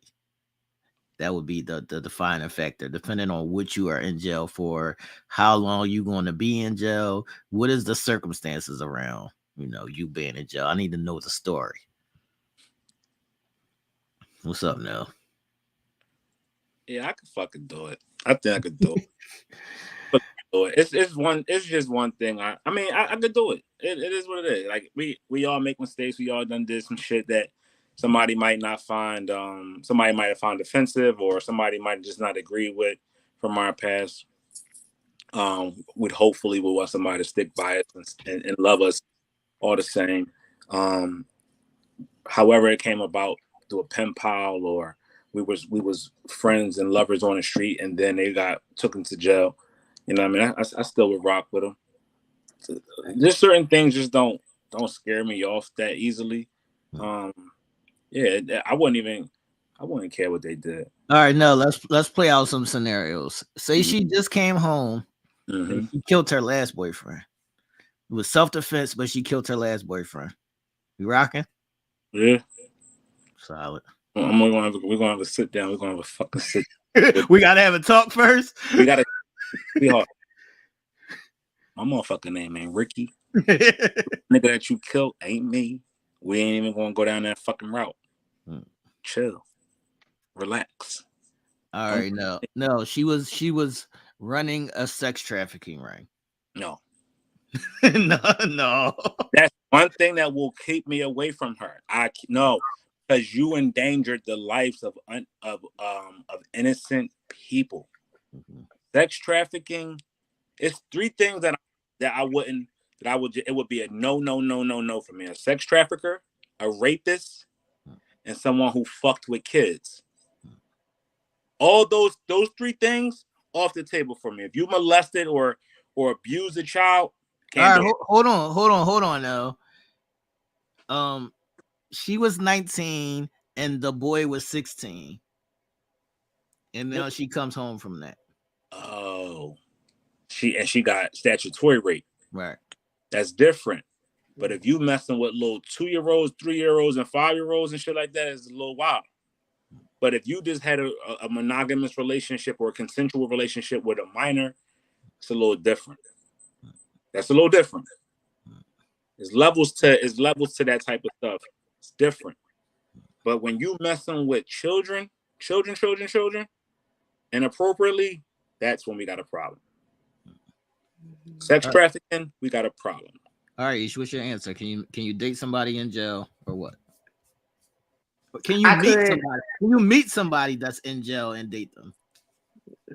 All right. So the meeting somebody in jail and dating them would be a little weird to me. Only simply because like in my mind, I see and I hear so much shit every day. So I would be a little biased to something like that because it would really boil down to the charges and shit. Like I'm gonna be really digging and delving, and I got access to a lot of stuff. So I'm gonna be trying to figure it out and put things together. But so that would be a little difficult for me, but I definitely would date somebody that got into some trouble. Like if I was already dealing with them or I knew them, I would date them. If they got into some trouble, I would ride it out, or whatever the case may be. But it really all depends on the charges. I'm with Nell on that. That's important. So you saying you not gonna be smashing the best friend when he get locked up? That's what you're saying. I'm not gonna be smashing the best friend. Nope, I sure am not. Let us know in the chat if y'all could meet and or date somebody in jail, man. What's up? Does anybody else have any more words on that? Not the backdoor Joe out this joint. Katie said she in her mind she thinking they done and well that depends on too how long they have been in there and all of that, you know. So where do these thoughts start? Do these thoughts start 3 years, 5 years, 10 years? Where does it start? Like if they have been in there like over 10 years, that thought is there. Or if they are repeat defenders, like every time you turn around, they're going back. They're going back. Some niggas is just bad. Yeah. Some niggas is just bad. They go to jail a lot because they do a lot of bad shit. and that may be the point, and more than likely that is the point. But in this mind right here, they going back to Tina or whoever. All right, ladies, do y'all? Would you say no? But they ain't got to go to jail to go get them. They can do that on the street. No, I'm saying, you know, because they become it get to the point that some people spend so much time in jail that they cannot function on the outside. Right, institutionalized. In honesty. And when they can't function on the outside, if I'm in your life, well, you know, my life is not going to be functional because your life is not functional. So it's different things that you have to look at. And I'm just looking at family members that I've had that have went to jail and that were repeaters. You know what I'm saying? And how it was for their loved one. I mean, they always drug them down with them, but they were loyal to them because they loved them. But they kept going back, and going back. So when you get to that case right there, then no, for sure, I would not. Ish, do you have a number where you start thinking a nigga suspect? I don't know if I could ever really truly think it. I've known individuals who have been on the inside for some time, and they say that it's honestly not really like, you know, what we see it portrayed as on TV or in movies. It's you know, obviously, yeah, it's a choice. And obviously shit happens or whatever the case may be. But it's not like, you know, they're turned to that. So I don't know if I would put a limit on it at all, period, for me. I think I'm just going to, you know the person and see the person for what they are. And if it works out that way and we hook up or we get together after he gets out, then it's whatever. I don't think I would think that. All right, Nell, let's stay here. Nell, if she was in jail for 2 or 3 years and she had a girlfriend who she was eating her box, they was exchanging box eating, could you mess with her when she come home? Yeah, because everybody got a pass. And what it's just like you meeting somebody on the street nowadays that could have been a lesbian before they got with you, or they could have had fun before they got with you, and they get with you. So yeah, things don't easily deter me from somebody who I like. If I like you, I like you. Your past is your past. Hopefully our present future right now is what that is. And I can't change what you did before. This is a good point, ladies. We need y'all answer on this. So if a man was raped in jail, can you not mess with him? Raped? Why the fuck do we always got to get raped? Well, most of the time, the individuals the that get raped, you know, they're not strong enough to, because any regular man, they gonna be fighting to the death. Ish, one of us gonna die. You're skating around the question though, Ish. One of us gonna die. Could you mess with the man who was raped in jail? He's not that way. He doesn't want any parts of it, but this did happen to him. Could you mess with him? I feel bad and I feel sorry. No, because that means you can't hold your own. That's how I look at it. And that's a crazy way to look at it, right? Because sometimes people are overpowered. Sometimes shit happens. But in my mind, it wouldn't be the rape so much. It wouldn't be the getting fucked so much. It would be that you weren't strong enough to fight to the fucking death to protect yourself. Because one of us going to die. Say to That's protect how your he ass. should be. Say that, Ish. Say to protect your ass. To protect your ass. Okay? That would be the reason. Well, now I wouldn't, but not for the reason Ish said. My reason is different, because I really believe that they can be overpowered. If you get a bunch of damn niggas, they holding you, and there's absolutely nothing you can do but get your ass rammed into. Behind that, it's going to be mental issues. This ain't the movie. Them gang rapes. That's what I'm saying. A lot of people, jail got situations like that, but that shit is exasperated in these movies. But I'm just saying, now I'm just giving the scenario of, you know, it's not that I would turn my back on because they got raped, because people can get raped, but it's the mental that's gonna follow that, because that shit is gonna eat them up. If they are, you know, they really did not want that. You know what I'm saying? I mean, but that's what I'm asking. What if he's gotten past that? What if that was something that happened to him and he's handling it? Well, if he's handling it, and I probably wouldn't know about it if he's handling it, because he's not going to talk about it, right? He's very candid to you though. Like he's right. He's telling you that this happened to me, but you know, I didn't want it. It's just something that happened to me. Right. It's the same as, you know, a nigga being molested as a little kid. Well, let me put it this way. I don't know if my mental could handle it. So could you handle a man being molested as a child, teenager? Yes. Versus absolutely. being molested in jail? I could, absolutely. What's the That's your answer to Ish? Maybe because I can relate to it. But I could handle it that way. It's touchy. All right, so let's reverse the roles that somebody said in the comments. If you were locked up, would you pursue love, being locked up with somebody on the outside or even on the inside? Definitely not on the inside. And I probably wouldn't on the outside either, because I wouldn't expect anyone to want me. I would just tend to just go into a shell. I mean, honestly. I've seen a lot of cuties on lockup, man. You know, it's websites dedicated to that. They have pictures and profiles and all of that stuff for individuals in custody and people who want to pen pal with them or find love or meet or whatever. There's a whole social media following for that type of stuff. So shout out all the people looking for love, no matter what your circumstances are, right? No, what does Valenia's comment say? Valenia said, I used to work in the prison and it doesn't happen as often as people think. And there's some that actually don't even mess with other men. Yep. I mean, that's what I'm saying. Like a lot of people that I know doing 16 years, 20 years. Now bring up very Cynthia, rarely happens. bring up Cynthia's comment. Cynthia, after he got raped, how is he moving now? Like, is he still in jail? Is he out? Does he have a girlfriend? What is his situation now?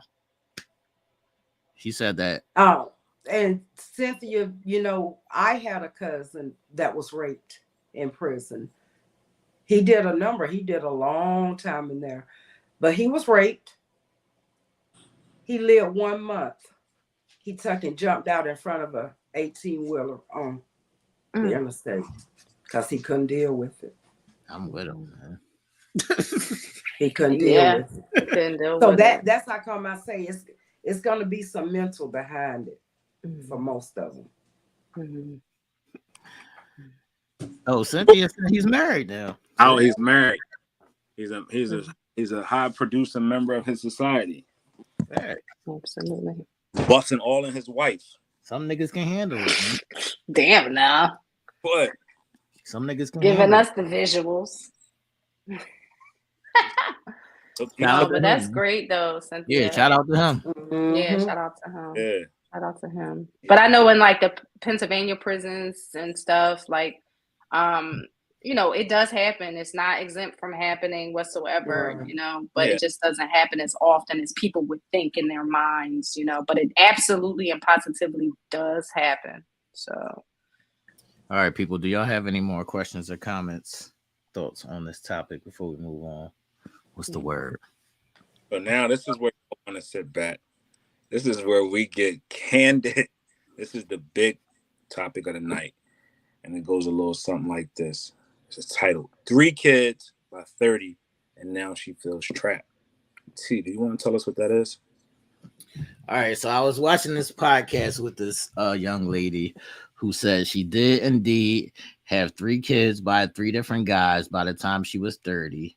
I guess she's like still in her early 30s now, and she's saying that her problem is that the kind of men that she wants or that that she's attracted to, they don't take her seriously because she's 30 with these 3 kids with these 3 different baby daddies. So she feels trapped in the sense of she did too much when she was young, and now she feels like she's stuck in a situation where the men that she aspires to get will not take her seriously. So that's the basis of this story. What's the word? What are your thoughts, man? Accountability for me. Well, I was about to ask Nell as the man. Could you see yourself looking past that, taking her seriously? Yes. I'll show y'all what she looks like. I mean, she is nice looking. Mm-hmm. To answer the question, yes. But keep that picture up. The reason why I keep that picture up is because you attract, in most cases, what you put out there. You want to be taken seriously, then you have to take yourself seriously. I'm not saying dress like a nun. I'm not saying be super covered up. She is a young lady living in these trendy times here now. She's confident, as you can see, within herself with her own body because she's flaunting or showing, right? Anybody with a body like this would have no problem showing it. Right? To answer KD's question before I get to my point is I would not have a problem with it at all. No matter how many kids you have, if I'm into you, I'm into you. I understand the responsibility that comes with dealing with someone who has kids, and people have lives before me. I cannot prejudge anyone because we all have done things in our past that led us to these points now here. Right? So, as being the man that's inspiring to be in her life, I'm going to take on those responsibilities because they come a part of her. Right? Let's stay there, Nell. So you saying that you would take care of her and her 3 kids because she said that she has nothing else to offer but what you're looking at. Well, Well, what it is it about too? The challenges that we face as men are many, right? We are bred and we are born and bred to be providers and protectors, right? And be everything next to God. Right. And having that instilled in us from day one, there's a level of responsibility that's looked upon us to do for someone before they even do it for themselves. Right. Right. So as me coming into her world, trying to be in her world, I have to instill in her my love and affection for who she is, regardless. All right, now Helen is in the chat and she said she wants to know what kind of she's seeking out a guy to come take care of her and her 3 kids. So she can sit at home and go shopping and just, be cute. But that's what she was looking for. Please let this not be a point where nobody gets offended by what I'm about to say. But what woman doesn't want a man to come take care of her and her kids, if that's what she has? That's what they deem our role as, being the come into and take care of. Now, you ladies are going to say, and I get it, and I agree with you 1,000%. I am my own person. I am independent. I can take care of myself.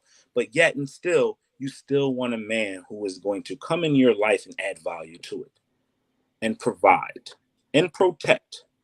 We've already talked about that in detail. So knowing that, that's nothing new. Right. What I would say is she has to find her niche as her person, as a person of her own self. But this is where it stops now. She telling you, I don't care about none of that. This is what it is. What? Just take care of me and my kids? Right. I don't care about, getting a job or learning or becoming, whatever it is. I don't care about none of this shit that you're saying. Then what? I'm cute. I got this body, and you should just come and take care of me, and that's that. And there might be some men who was willing to do that, but I need more than just a body. I need more than just being cute. I need you to have a sense of self-respect for yourself, to want for yourself, even if I can and cannot provide it for you. Right? Because at some point, you're going to have to be able to stand with me. Right. Not depend upon me. So that's the question now. So if she tells you that's what it is, take it or leave it, or are you leaving it at the door? I'm leaving it, because at the end of the day, it doesn't matter how beautiful the person is, how sexy they are. That's not that's not who I want to be with. Someone who doesn't want anything for themselves. All right, ladies, have you seen, anything of this magnitude? I definitely have. I've definitely experienced it firsthand with, individuals that I am extremely close with. And just to speak on this specific instance, where she says she, could feel trapped, or that's the statement, the mindset first and foremost is what's going to trap you. Because if you don't open up your mind and you don't elevate yourself, then it's constantly going to be a revolving door, because that's a lot to place on somebody to just take care of you and your children if you're not willing to evolve yourself. You know what I mean? Because eventually they're going to get tired of it, even if they with it for a little bit. You know what I mean? They're going to eventually, it's going to be rotating in a revolving door. But, I do have someone that's extremely close to me who is in a similar situation and actually thinks that way. And, we had a whole, type of family get together where, we all try to talk and try to get some resolve to the situation. And it really all depends on the individual and what they are open to doing. If they're open to seeing, that this type of behavior sometimes can be a detriment more to themselves than to anyone else. If they're not willing to see those type of things, then nothing's ever going to change, and they are going to forever be trapped in exactly their situation. Yeah. My bad. Laughing. I know we got in trouble for laughing last week, but I'm laughing. You dig? Laughing got us in trouble last week, but I'm laughing. Yes, we don't want no laughing. Helen. No. The reason why I'm laughing at Helen is because she says she got life bent. Right. But that's the harsh reality of shit the world is nowadays. We talk about it in detail every week. We tell y'all what we face out here. Mm-hmm. And we tell y'all we face with the good, the bad, and the ugly. And regardless of how beautiful this young lady is, this is common. This ain't just a one-off type of situation. Right. This is far too common in the world nowadays. So we see this often. Right. And it's nothing new to us. Mm. But when y'all see it and y'all hear it and we start to explain what these persons the person don't want to do and what they want, what their wants are, it sounds crazy. Right. All right. How we, the gentleman of this conversation, always talks and limps about being more than just pretty, having something going on for yourself more than just your body or your looks, even if it's not monetary, because everything ain't always got to be about you matching what I match monetarily. I just need your energy to be on somewhat of a par with mine as far as wanting us to succeed. Us, the two of us. You ain't always got to have everything that I got. You ain't got to match the things I got. I ain't get with you for that. I got with you for the sure thing that I can't provide myself, and that's love and companionship. I can get Nell, that's a good thing. If every man thought like that. Now, I can speak on that because I know women who have kids, who don't have jobs, who don't want jobs, who's looking for just that, a man to come in and take care of her. And because she got the bang, bang body, 9 times out of 10, she's going to find one to do it temporarily. Right. Then she got to go out and find another sponsors. However, I know young women who have gotten like that, have 3 kids, but go out and make their own money. That's what in fact, refuse to bring any men inside around their kids. But that's what they're supposed to do. So we're not doing exactly. It's nothing wrong. That's why I'm speaking on that. So for that young lady, T, to build herself, she need to do for herself. She need to gain herself, gain her own worth first. And then when she find her own worth, she's going to find somebody to match that worth. She don't care. She don't care. She don't want to. She don't care. Yeah, she don't want to. She don't want to. It ain't about, and sometimes it's about what I can get. Right. I just want what I can care about that. My self-worth is nothing. What means something to me is if I can dress nice, if my kids got cute clothes on so we can take good pictures on Instagram and make the world think we got it. That's what matters to these people like that. Mm-hmm. Mm-hmm. And that's why we always talk about be more than just that. Right. We ain't asking you to be millionaires. We just ask you to have a little drive and help me help us or help us help each other. That's all. I can't take you serious if you don't even take your own self serious. Self-serious.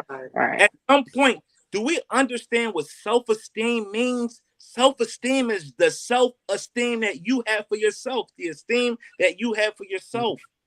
Y'all want people to have self-esteem for y'all or the esteem for y'all selves more than y'all have your own self-esteem. Like y'all want people to dig into you or put more into you than you got for your own self. That's unfair. That's unfair. So if you can't have, and it ain't, when I say provide for yourself, I don't mean material things or monetary things. I mean a level of conscientiousness to have something more. And you can get those things. You can get those things from the opposite party. You got to be able to foster them relationships. You got to be able to plant those seeds. That's going to help grow the nourishments that we both can feed off of for each other. Well, shit, I would love to go shopping with her. I think she got a great style. She got a nice couple outfits. Right. But then again, you would be just privy on to just that temporarily. It would be just temporary type shit, you know? Yeah. So shout out to Shorty though. She left a little. But T, how about you? Got her little titties out. I'm smashing and dashing on Shorty. No, not her little titties out now. Stop. You got a little titty. You know what? Me, I ain't even attracted by that shit, man. Hold on now. I want to say it like this. I'm a smash and dash on Shorty only because I'm too old to go backwards. So I've already raised my kids in X, Y, and Z. I don't have time to be raising your kids now. Like if we was both 20 and you had 3 kids and I had a kid, then hey, I can make that work. But me being 43 and my kids are grown and out of the house, I don't want you moving your new 3 little kids into my place. I don't got that kind of time. That makes sense. Right. So that's what it is. I would. You don't got no kids. It's easy for you to say that. Yeah. But she would have to be in the right mental space too, Nell, for you to want to do that as well. Yeah, I would move. If I liked a girl like that, I'll move her and her kid in my house. I even will move grandkids in my house. I don't care. I want all the shit, like all that. But I also knew that at 20, like even at 2022, when I was coming across girls with kids, and I was like, nah. Nah. I like my freedom. I like to be able to move around whenever I want to move around, however I want to move around. Nell saying that I'm not trying to wait for the kids to go to sleep. I don't have time for all of that shit. That's what I was getting ready to say. Nell saying that now, but as soon as them 3 kids get into his crib, right? Nell saying that now, but as soon as them 3 kids get in his crib, swinging from from the chandeliers like monkeys, they done fucked up his jaws. Look, they done fucked up his jaws. They didn't fuck up his jaw. We got fucking ground rules. You're not touching my sneaks. They gonna touch those. That's what I'm saying. There is no ground rules. They gonna touch we those. know there is no ground rules. When they got them UNC 5s in the middle of the floor with a marker going bananas, you gonna see how you feel at that time. I'm I think a little differently though. I know what it is to be raised by a man that wasn't my biological, so I know what that dynamic looked like and feel like, and I wouldn't mind giving that back to somebody else if I love their mother. Right, but also you wasn't a little rascal. Yeah, these are some little rascals. I was a little motherfucker. I ain't gonna lie. I was a little. Nah, I'm talking about a rascal. These type of rascals. Yeah, I wasn't a kid. Yeah, you wasn't that. Yeah. It's one thing of being, bad and curious or whatever, but it's this is no new situation going on. These kids different now. As I get older, my patience for things gets shorter. So I probably would kill somebody's kid if they fucked up my Jordans. Hello. Yes, you would. See, think about this. Close your eyes and think about this. Your UNC 5s.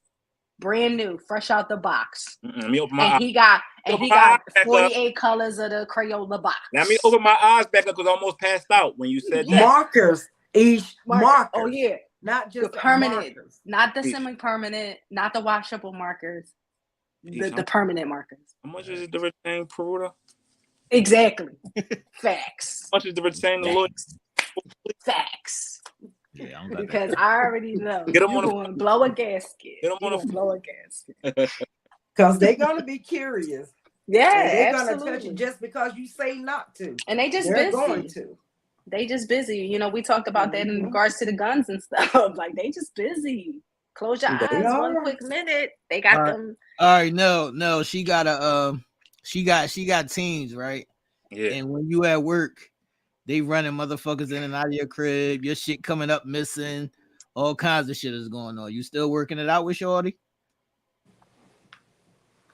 You're asking me a lot of tough. That's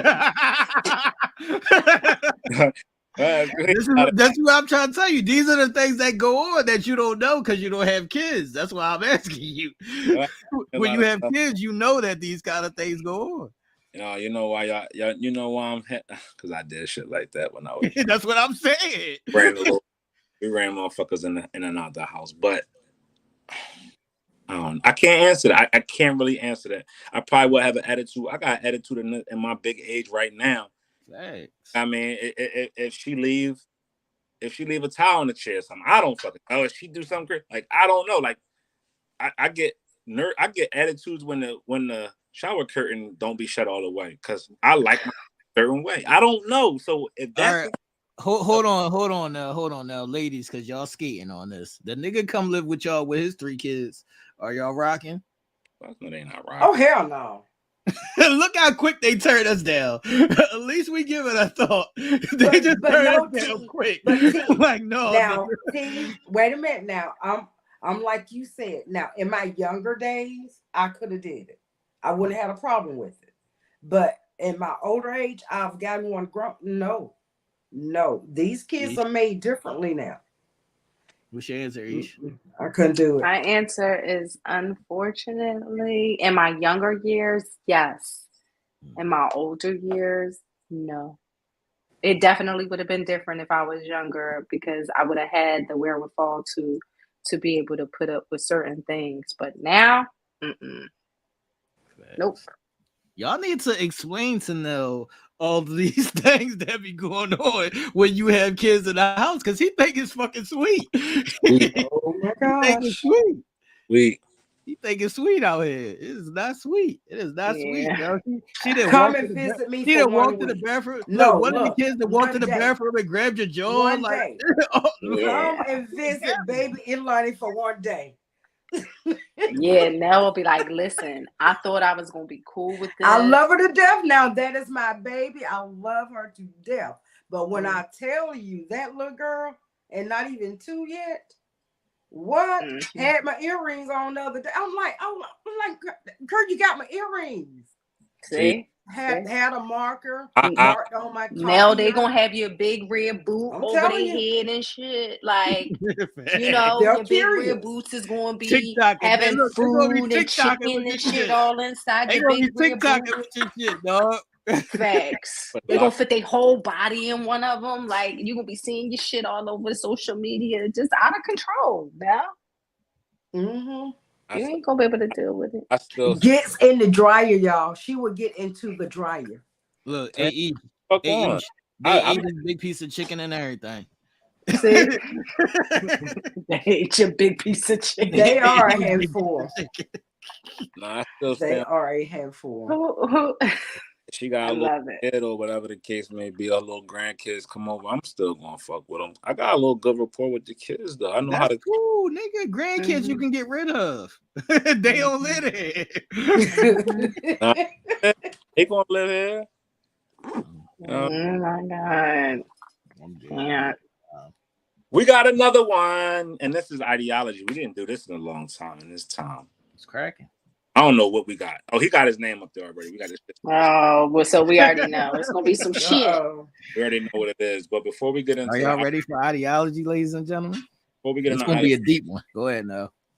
We got another. We got another ad for y'all. Top fan memberships are available, and they're available now. We have every week. We have done something special for the top members in the membership section, the exclusive section of Uncensored Minds and Telemade. We've given y'all content after content after content, and we have another one that dropped this week as well.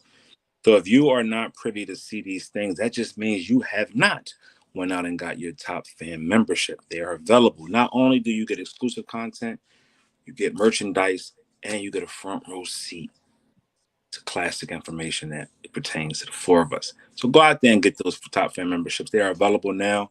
Available now. So without further ado, I was just warming the seat up for the man of the hour, Mr. T with ideology. What's cracking, people? All right. Tonight's ideology is going to be a deep one. I need you to put some thought into your process. And it's called I Am Numb to My Pain.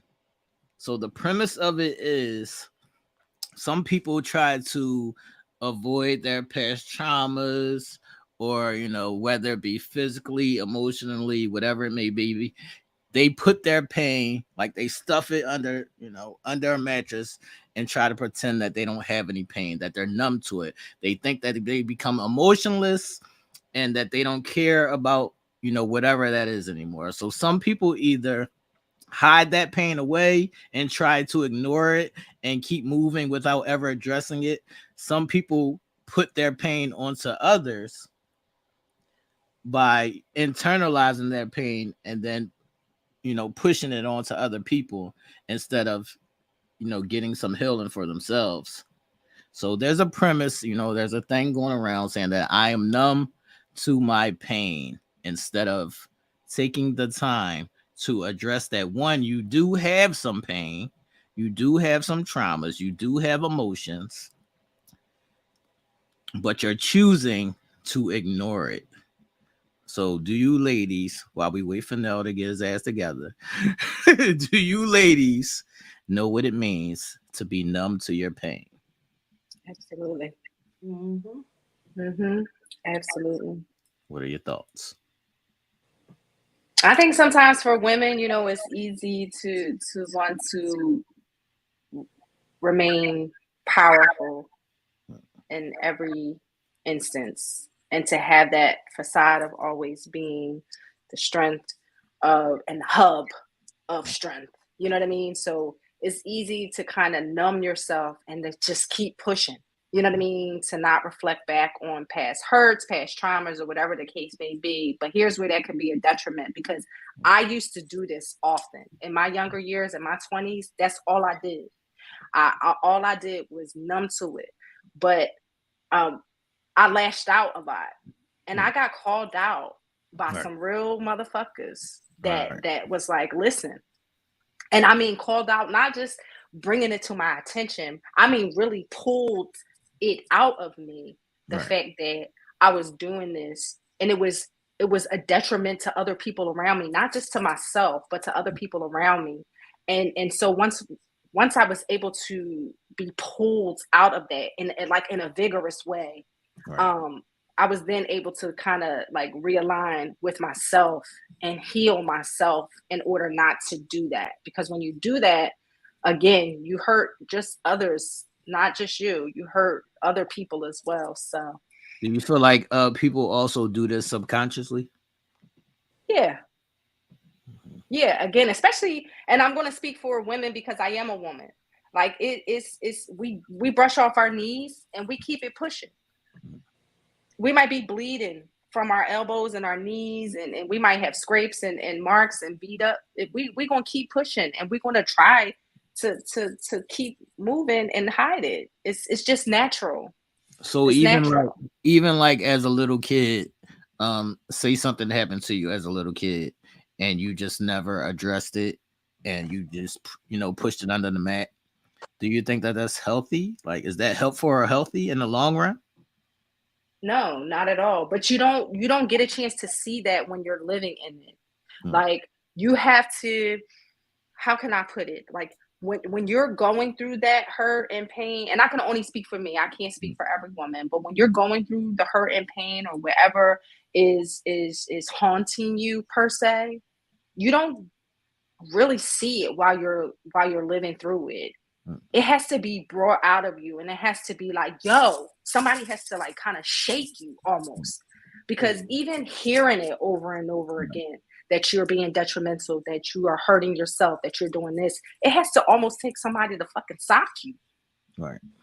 Like punch you in your fucking mouth almost. And not necessarily physically, but I mean with the words. Right. No, seriously now. Somebody literally has to shake you. Like something has to shake it up where it comes out of you to the fact that you are doing a disservice to yourself.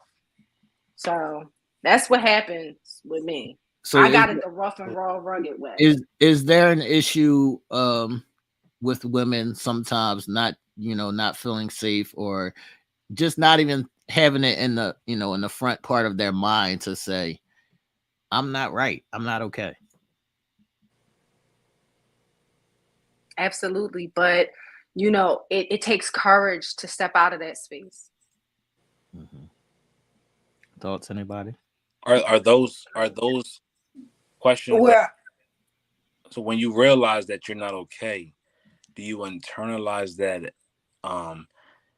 as, yes, I'm not okay, let me get help? Or Right. are you blaming people close to you to shield that reality of yourself, to put it on somebody else to kind of like just ease the pain a little bit? Okay, now T, to get back to your, because I want to comment on what you're saying. No, it is not healthy to hold stuff like that in. And you have to find somebody or something as an outlet. I'm speaking from myself, childhood trauma. I wrote books. As I began to write, and that was my first time bringing out that I had been molested when I wrote my first book, Great Family Praise. As I wrote that series, I began to heal. In fact, as I wrote that book, I realized there were blockages that I didn't even remember that slowly uncovered as I wrote into that book, as I talked to my bestie, Ebony, the one who I opened up about with it. So sometimes those things can be so traumatic that you can bury them and not even realize that they are there until you begin to heal. So yes, you do. You must find a way to heal yourself. As for me, it was in writing. Right. That's what I mean. That's one of the points that I wanted to work on. So when you're buried this pain and you forgot that it was even there, and now you're taking out that aggression on people. I never take my aggression out on people. I'm not speaking out you and personally, Katie. I'm talking in general. Now you're taking out your aggression or whatever that pain it is on other people, and they point it out to you, but you don't know that this is where it's coming from. Now, how does it work from there? Facts. I did that, T. I took it out on motherfuckers. You understand me? I was mean. Everything was a personal attack. Everything was I saw everything through those colored lenses. Everybody was my enemy. Every single person. Everybody. In my 20s, y'all wouldn't know each today. You hear me? Because I was such a heavyweight. I was such a heavyweight in my 20s.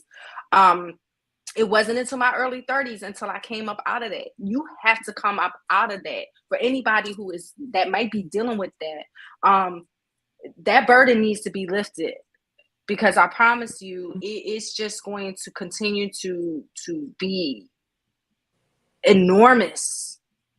All right. So now, hold on. You have found an outlet. No. Yes. So being as though you go through MS, right? Have you ever even noticed yourself taking that out on somebody? No, not the MS portion of it, because I use that as motivation. Actually, that portion of things, I use my MS, my diagnosis, my actual truth about that as a way of me continuously going in a positive perspective or positive direction, because I'm faced with this negative thing. And if I succumb to it, then I lose my life. So no, I don't take not that side of it. No, I'm talking about, you know how some days you wake up in pain and you're angry, but you don't know that you're angry. Yeah, I'm not. You're taking it out on people. The MS is not the angry portion of Nell. Right. The angry portion of Nell is just the connotations that's in and around what life looks like for me. The MS is just a small portion, as I actually forgot about until I'm in pain. But what infuriates me is how things don't have to be the way that they are, but they are like that. We have so much control over narratives, but we choose to allow narratives to take place and run our lives. That's what infuriates me, and that's what makes me the big green man at that point, right? The Hulk, the Incredible Hulk. I turn into that. Just to get back to the point of, am I numb to the pain? Yes, just what goes on in the world, right? being a man, but being a young black man and what the world and society is nowadays, I'm just numb to seeing things that we see on TV. Gun violence doesn't strike me anymore. Right. These mass shootings don't strike me anymore as being, oh my God, that's horrific. Seeing somebody murdered by the hands of a law enforcement issue doesn't even shock me anymore. Right?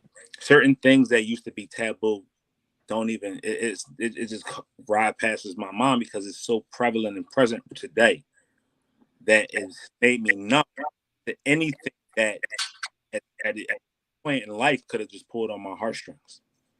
And we're not supposed to live life like that. Tragedies are not supposed to just be turned a blind eye to. We're supposed to grieve those things, and before grieving or after grieving, finding out a solution so it doesn't happen again. But we don't have solutions, so we only have even more problems. And I've become numb to that, and that has carried on to other aspects in life, to reasons why we hold on, or we are who we are when challenges or adversities come before us. All right, I'll ask this question to the three of y'all. All right, so on the other side of that, how do you handle it when a person's taking their trauma out on you? I get out their way first. And now, depending on who the person is, if it's somebody who has opened up to me, I try to talk to them.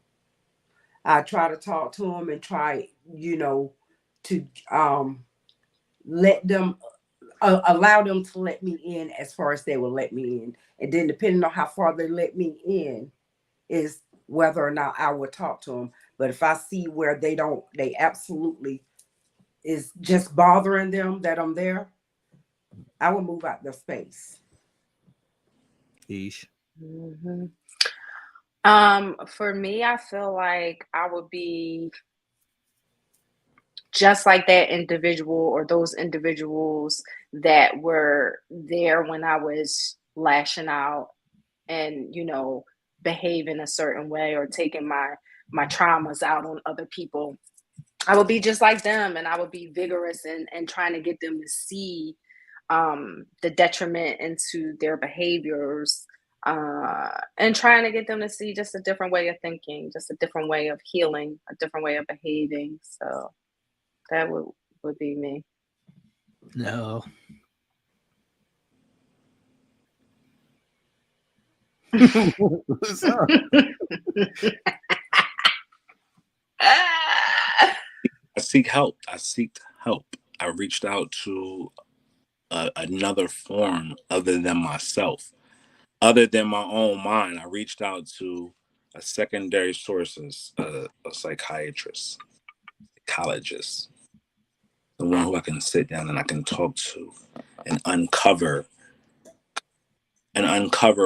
what it is that I am feeling, what it is I'm going through, just through conversation. No, I'm asking how do you handle it when they're taking their trauma out on you? Being done to you. I don't handle it well. And me not handling it well has taught me that I need to handle it a little better and go get help, because everything to me seems like it has to be, it doesn't, it's not, I know in real life it's not, they're not fighting with me. It's not a combative situation, but it turns into that.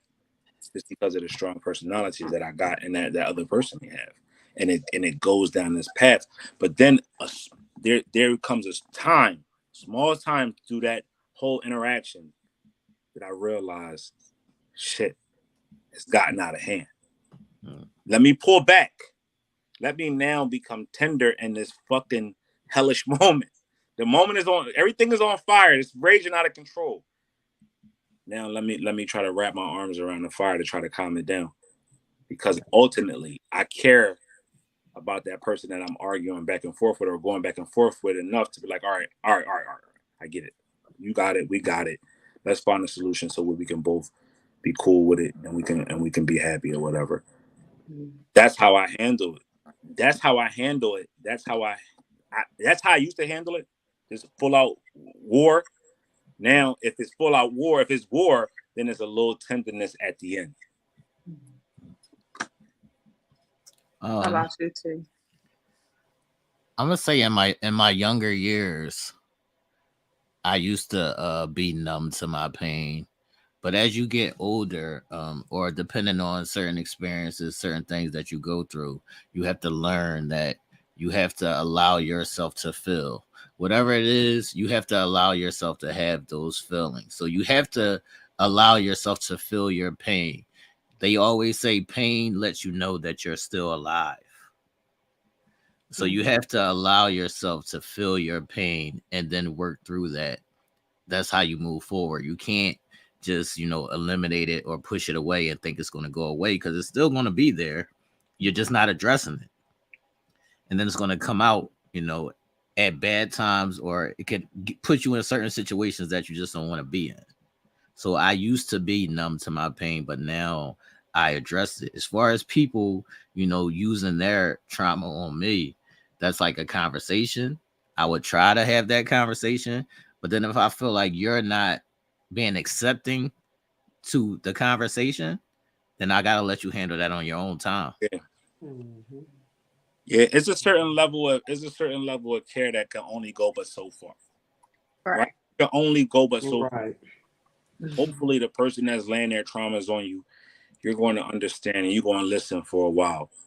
But as you can see that they choose not to get it, or they are taking this road of everything is not them and it's everybody else, then you got to kind of pull yourself out of that, because there's no fixing it. And they got to, at some point, they going to see that everything that they're doing is only pushing other people that's caring out of the way of caring for them or being there for them or showing them that they really is for them. So, it's a slippery slope that both parties have to kind of watch. The ones who are there for the listening ear, but also the guidance and the maturity of loving and wrapping our arms around those that need that. But then you have to remember, hurt people. So if you continue to get hurt by that person, like I said, if I can't help them, I'm removing myself. But then again, if we say we're there for somebody, right, you can't make the determination of when they don't need us anymore. If you say if you're lending yourself to be there and be like we always say, that's why I said we got to be cognizant of the words that we say out of our mouth. We can't tell a person that's grieving or that's going through a loss, oh, if you need something, I'm there. But then when they call you, you're not available. We can't say that, because people sometimes hold us accountable for the things that we say we're going to do when we say we're going to do them. So if you're going to put yourself in that box of being there, then you got to be there. Tough times, good times, and different times, because that's what being there consists of.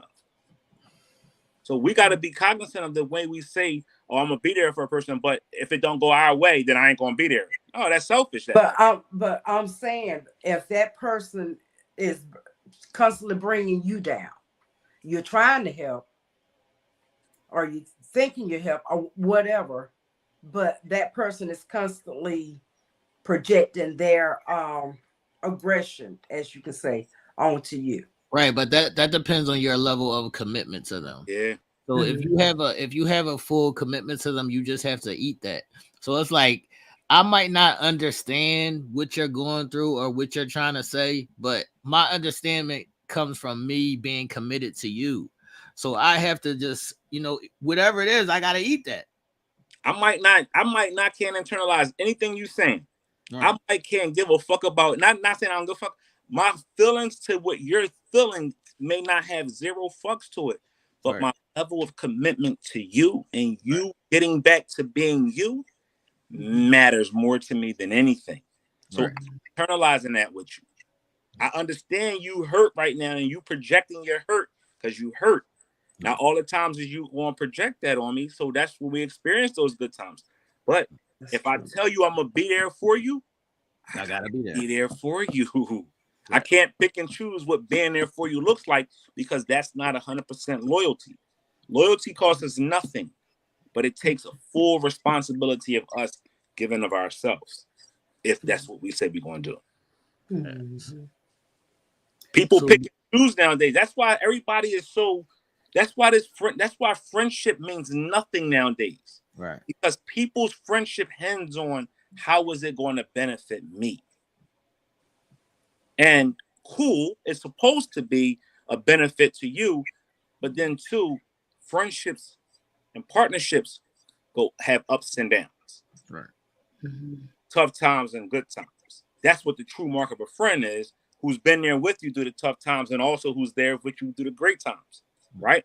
Can't always be with me when it's time to have fun, but skate away from me when I'm in my lowest point. That's not a friend. That's a fair weather person. That's just there for a good time.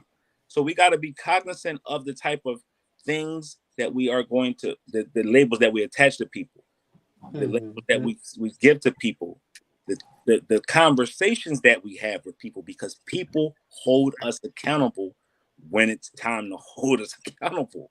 Right. So, are y'all allowing yourselves to feel in this manner?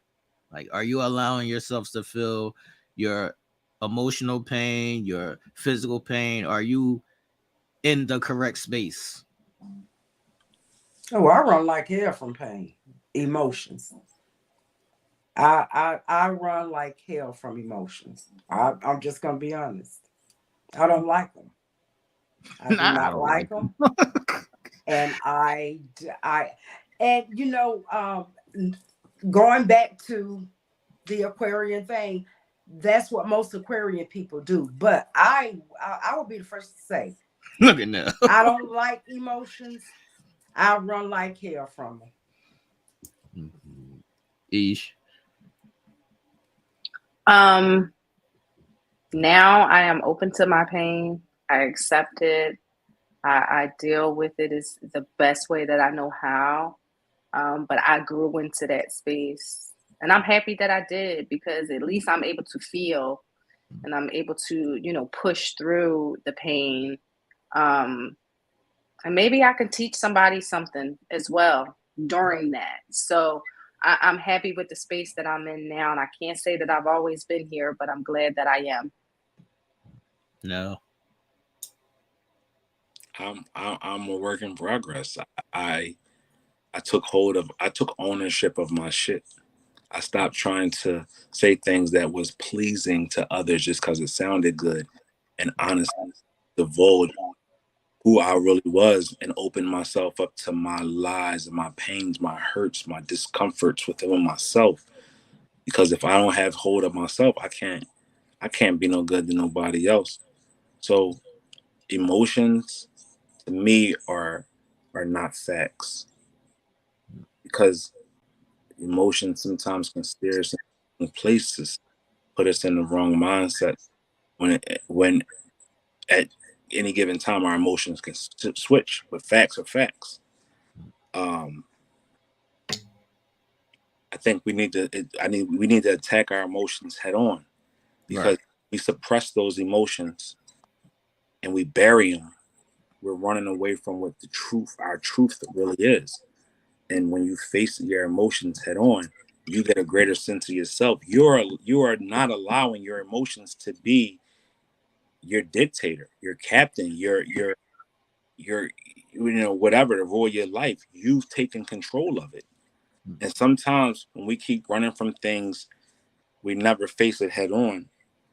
We allow it to fester and start to corrode and infest our bodies, or infest our minds and infest our beings, and not seeing what our true worth is, because we're so afraid of those emotions that we're running from. We're running in the wrong direction, going the opposite direction of where we should be going, which could be better places and better understanding. So we gotta, as people, get in control of those emotions, and that's easier said than done. But when you get it, when you have the keen sense of knowing yourself, then you have a better understanding of how to control those emotions, or being able to have an understanding of where you need to start to fix those things. No, absolutely. No, you know what scuffs my tones, man? Not scuffs your tones. Yo, do you know what scuffs my tones, man? This is what scuffs my tones, man.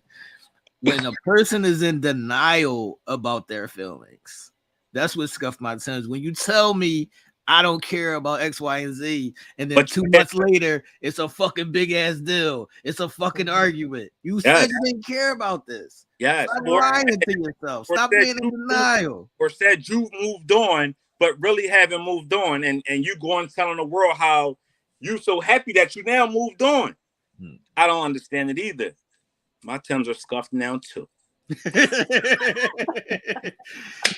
Y'all need Timbs. Y'all need Not, but you know what? That's what we talk about when we keep saying y'all lying to yourselves. We lying to ourselves. If you're not good, don't even say you good. Yeah, and it's okay to not be good. And it's okay for others to know that you are not good, because ultimately you have to be the one that is willing to heal. Plus, like, nobody else. How can I help you if you're lying to me? Right. But now y'all got to make sure that it's a person who come to y'all. As I said, I don't hold stuff Some in. people don't. Right. Yeah, I don't hold stuff in. Trust me, the people who I go to, they get an earful. They get it because I guess because right, they know me. But what if that's the person there through thick and thin? But hold on, Katie. But what if that's the person that it didn't happen with? It doesn't matter if you're telling all of this shit to the people who have been there for you if you're not telling the person that the issue is with.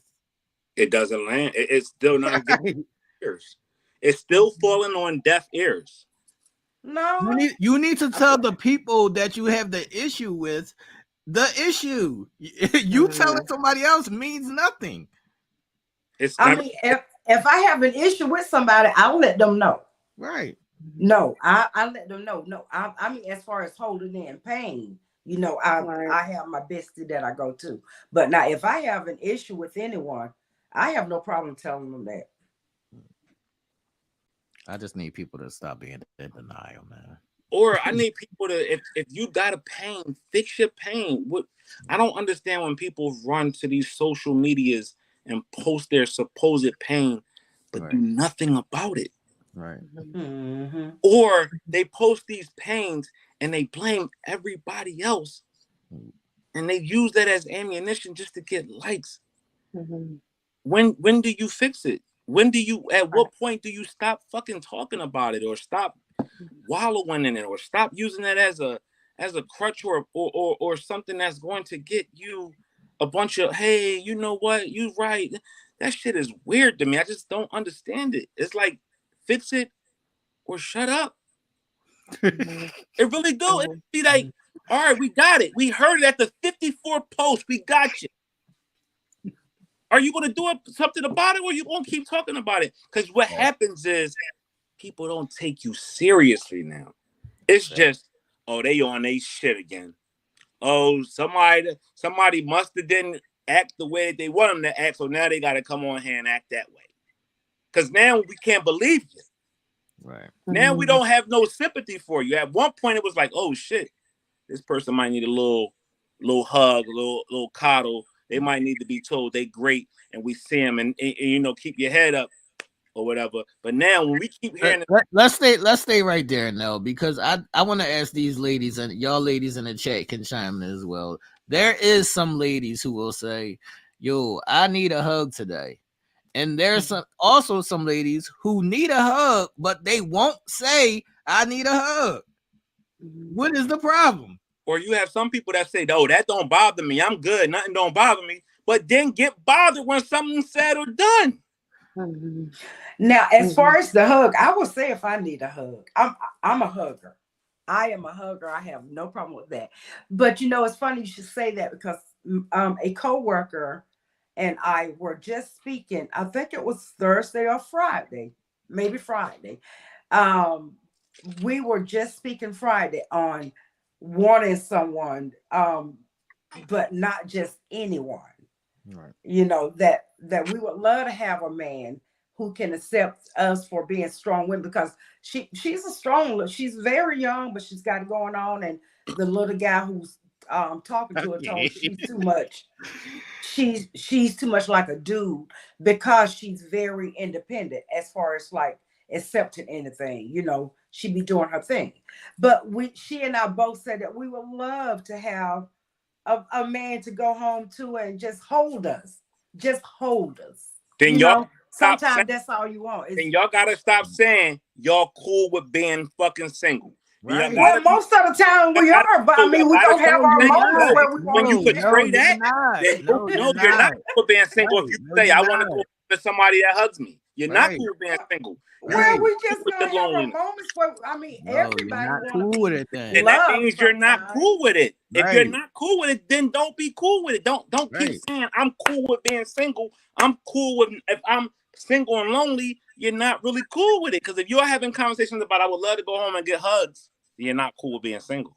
All right, hold on now. I want to address what Diana. Well, we're saying. cool with accepting it.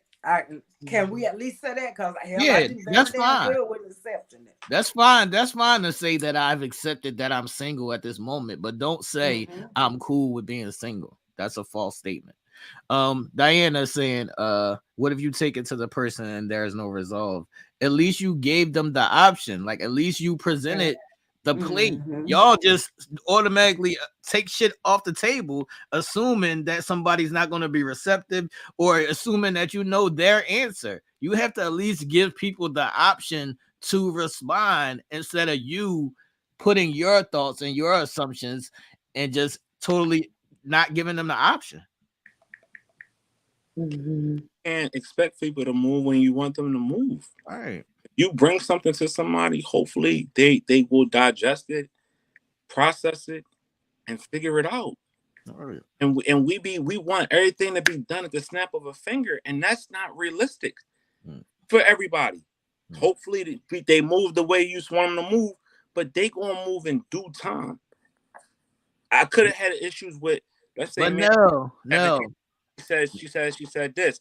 No, that is the main thing. As a woman, they always say, well, I knew you was going to say such and such, or I knew you was going to do something. How the fuck you know what I'm going to do? Yeah. You don't know what the fuck I'm going to do. Because they know everything, but what they don't understand is I can say those things. Yes, I am entitled to have those thoughts or to say those things out my mouth. But also, aren't we supposed to be receptive to what the person is saying and listen and internalize that? Because that's our mate, our partner. Right. Everything ain't always going to land on us the way we want it to. That's life. Right. So if you say you got love for this person, understand that the love that you and them have for each other they're not trying to put you in a fucked up situation. Facts. They not, especially if you got them, especially if they dug in deep with you. If they dug in deep with you, you know they got your back. If they say something, don't mean that it's meant to kill you. It's meant to, they might be in an emotional place at that moment. Can we just stop the assumptions, though? Can we stop Can we stop acting like everything is meant to kill us? When do we grow up and be like, okay, they got a point. Let me listen to it. I might not agree with it all the time, but can I at least listen to it and understand it? And then come back after I done heard it and say, babe, you got a point. Or let me make these changes, because these changes might be necessary for us to grow and go further. There comes a time when you have to be an adult, because I can remember in my younger years when I was like going through things or whatever it may be, and I was probably taking some of that out on my kids, a female I was dealing with, whoever. I can specifically remember these times, but you have to learn that that's not good for everybody. But do it help? Right. Like it don't help nothing. Yes. And I implore you to come to me and talk about anything. But god damn, I can't control every damn thing. I still got my own shit I'm going through mentally as well. So the back and forth, sometimes it don't lend itself to happiness. It's like, all right, cool. You got what you got in your mind. I got what I got in my mind. When do we both have the wherewithal to say the overall well-being of our relationship is what we both should be working on? Yeah, we're going through our difficulties. I'm gonna be going through my shit. You're gonna go through your shit. But god damn, find a common ground and walk on that. Stop trying to walk on this fucked up ass street. Everything ain't meant to kill you. Everything ain't always meant to hurt. Everything ain't always for a debate. Everything ain't always for you to get your point off. Everything ain't always for you to be fucking going through the emotions of having, like, sometimes shut the fuck up and just like, all right, I got it. I heard you. Let's move together in unison. Who hurts when that happens? When we move in unison, is anybody getting hurt? Right. We all Gucci. Everything is good. Right. So if we gotta have a toxicity to get back to, oh, I love you, that shit is kind of weird a little bit. Right. It helps sometimes and sometimes it don't. Sometimes you can see the mark of a true person when you're going through your issues, if they riding for you because they still stand in that fight with you. Yeah, you need that sometimes. Some people just need that. Some people thrive off of that. That's how they find love. That's what love means to them. But sometimes all that ain't necessary. Sometimes just fixing us and getting in front of things is the best place to be. No. Can I ask a question? I just want to know. The question, ladies, if you're in some kind of pain, any kind of pain, whether it be emotionally or physically, it's all right for you to tell us without you thinking that you're bothering us or that you're adding more burdens to us. It's okay for you to tell us that you're having some kind of pain, that you need help. It's okay. And it's, you know what? I'm not going to look down on you for that. Right. I'm not.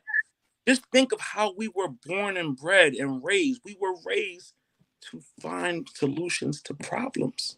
We were raised to be a step ahead a little bit. So if you tell me, yo, I'm fucked up here, my response might be, hey, I got you there. Right. I don't want to see you fucked up. I got you. I got you. I got you. And if I got you, I got you. I know. And no, let's stay there, no, because even if I can't help you, at least now I know. Now you gave me some information for us to work together and trying to find a solution. You just sit there. Like, we talking tonight. All right.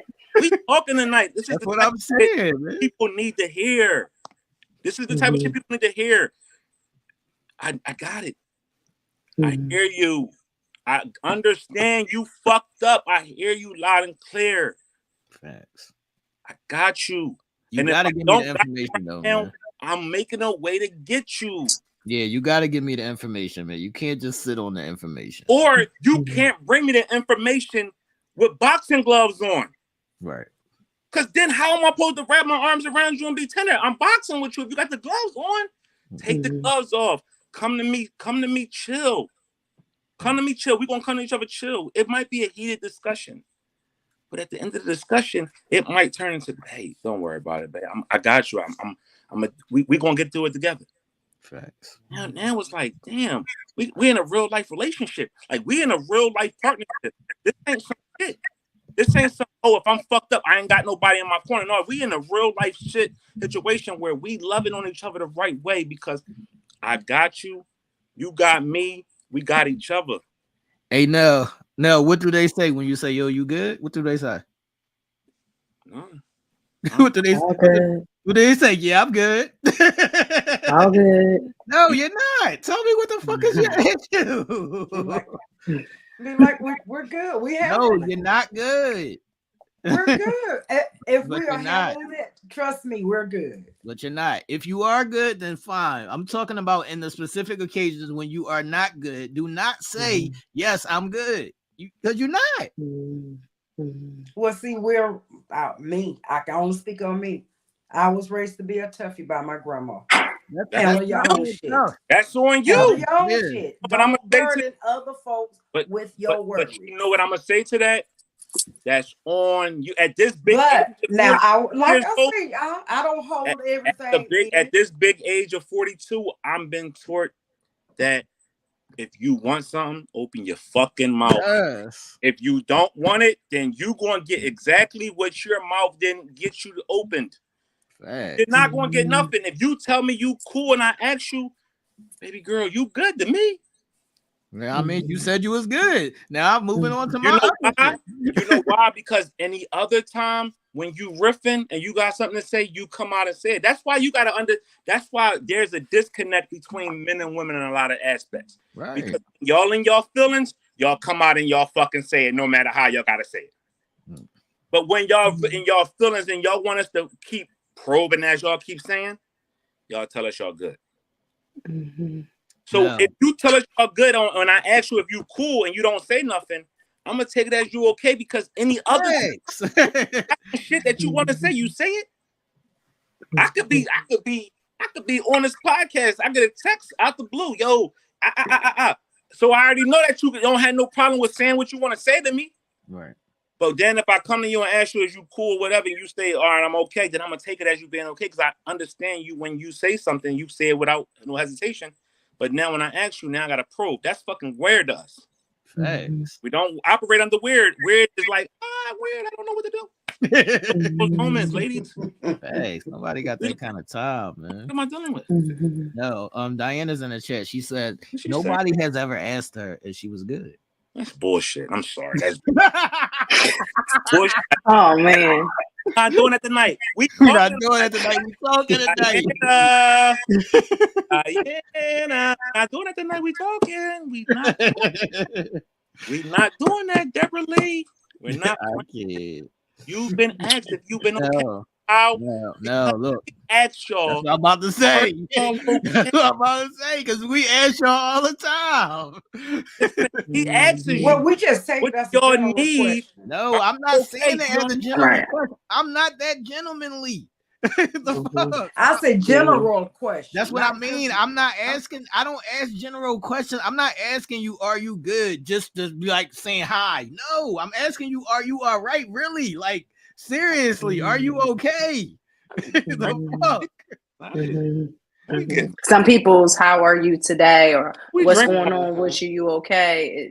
I need a beverage. Just that too. Right. This is not. I seen you walking down the street and I was like, "You good?" And we just bypass each other. No, I'm generally asking you, "Are you okay?" Like, Melly. Yeah. Talking. Yeah. But we sending love and light to Janine and all of those who are just not okay and that have stated they are not okay. We send you love and light. You know what we just did? I'm sorry, Diana. I'm gonna be the first to apologize. We just said something that we said we wouldn't do. So you said, don't say we, nigga. You said it. No, I'm gonna take ownership of the bullshit. So Diana, you said nobody has ever asked you. We said bullshit. We lied. You lying. I'm gonna say I apologize, Diana. Are you okay, Diana? If you've never been asked, I want to call her Dirty Diana, man. We're gonna ask Diana. Why?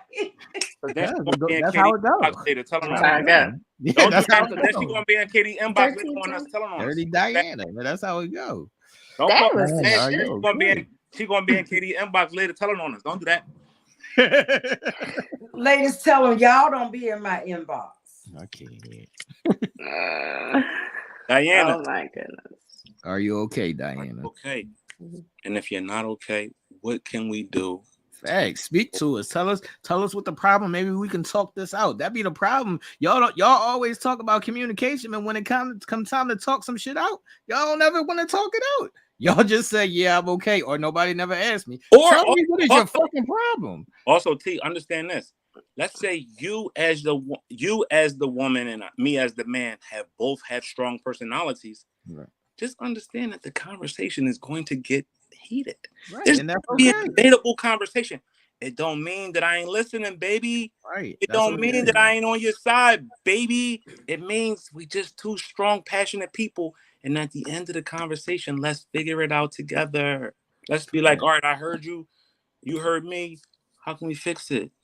Right. Everything don't mean because it's difficult means it's meant to break you. Difficult times should be giving you strength to go out there and run through the wall to fix it. Right.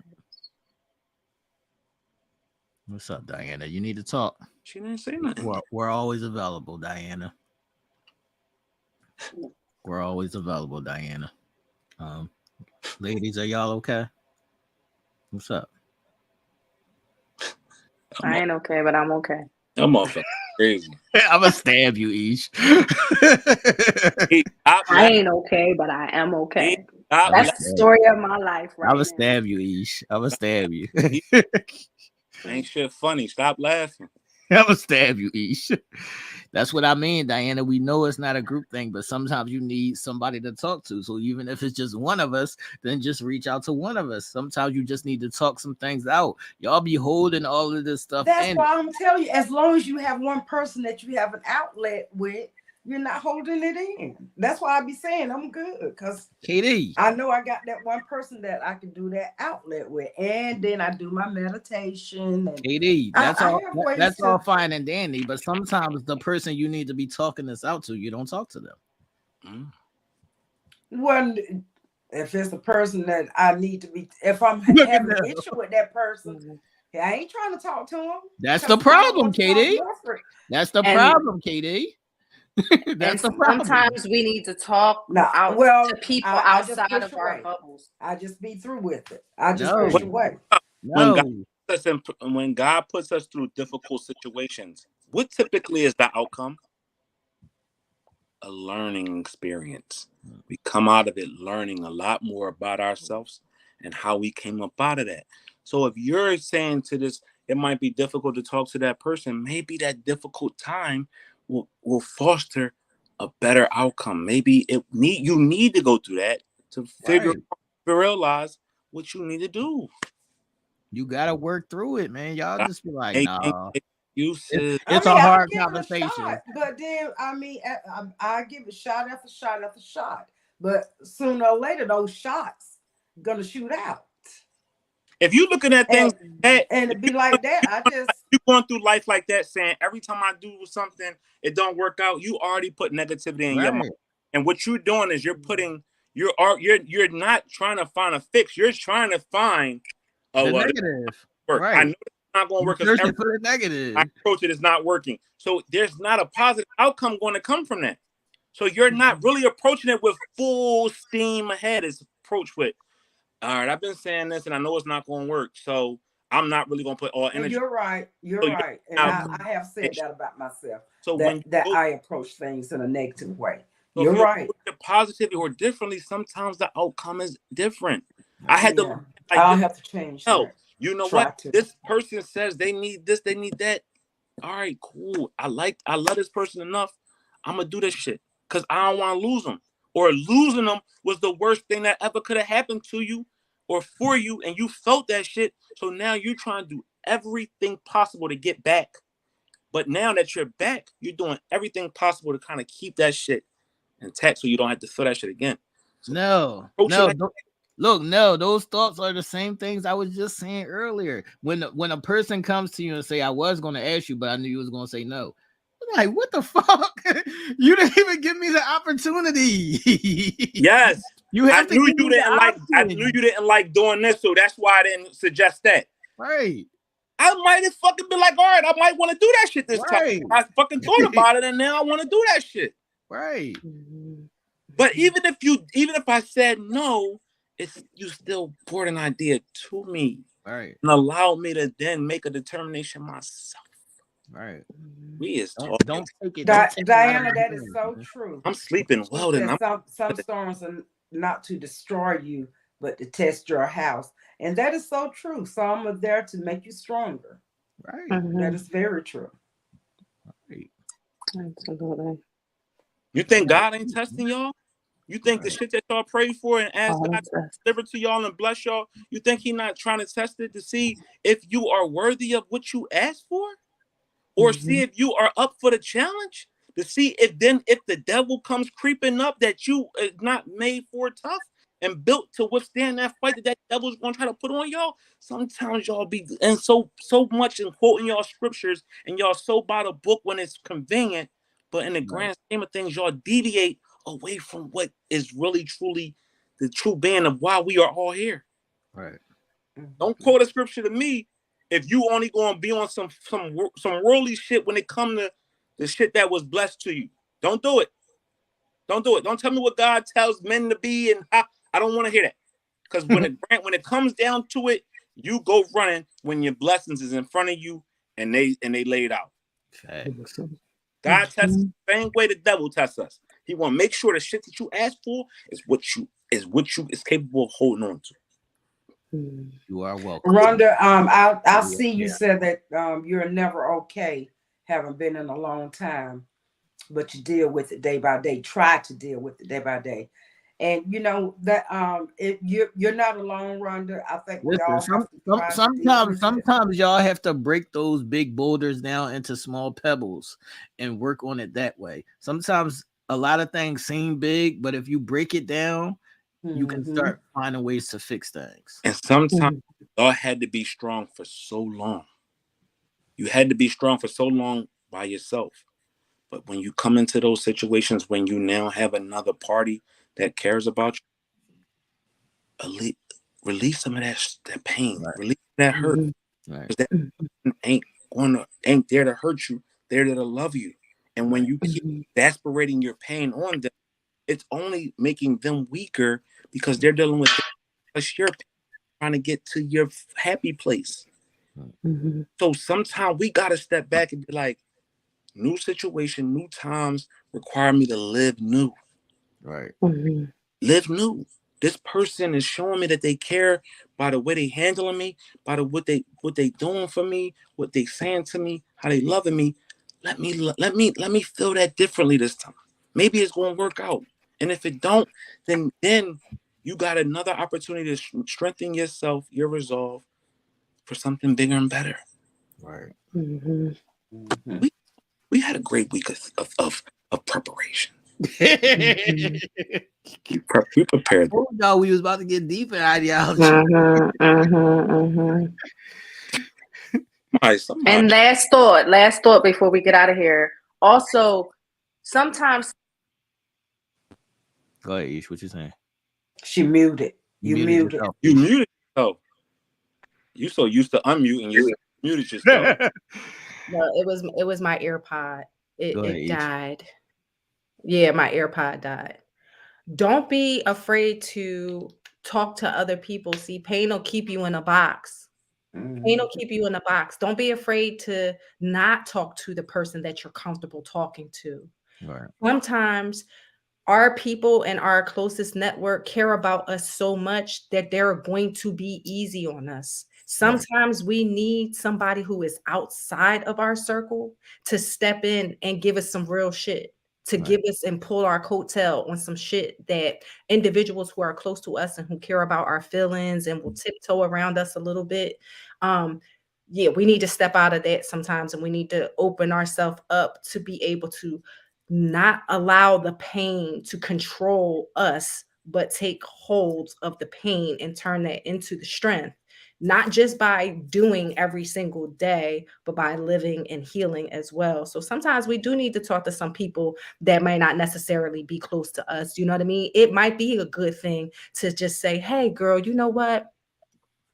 I just want to talk to you about this. I want to lay down. I just want to get an unbiased thought. You know, somebody who is not attached to me, if somebody is not attached to this situation or people in the situation. You know what I mean? So a lot of people don't think like that, but that's important too, to get other mind frames. But can you even still not take away my option?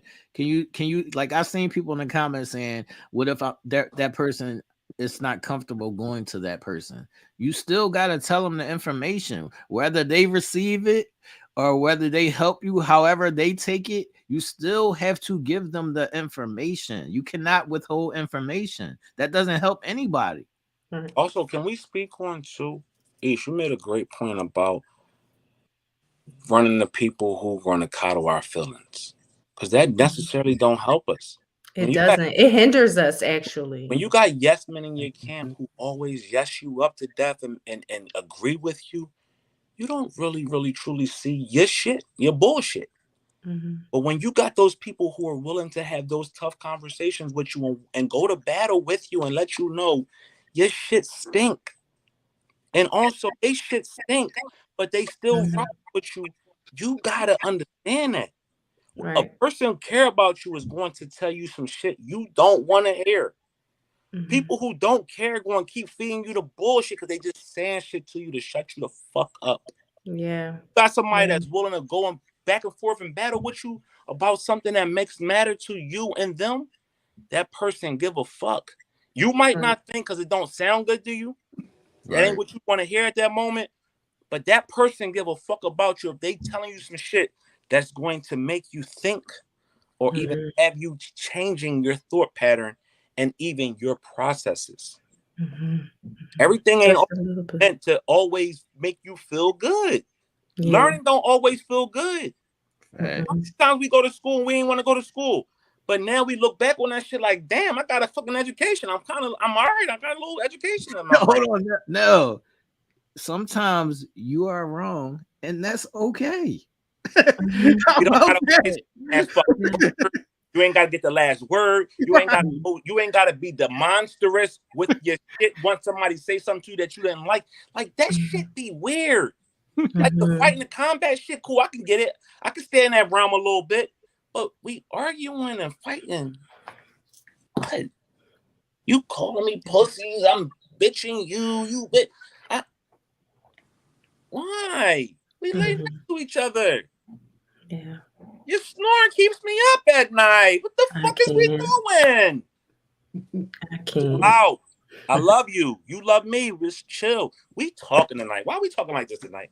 You don't tell me. Yes, man. I told y'all, man. This is what we do.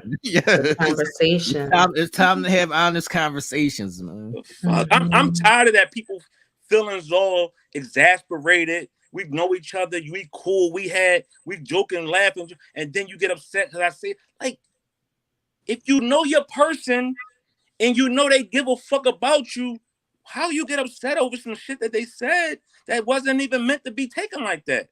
Facts. Sometimes it's just like, get out your feelings and really see what the nitty gritty of the shit be. Like, come on.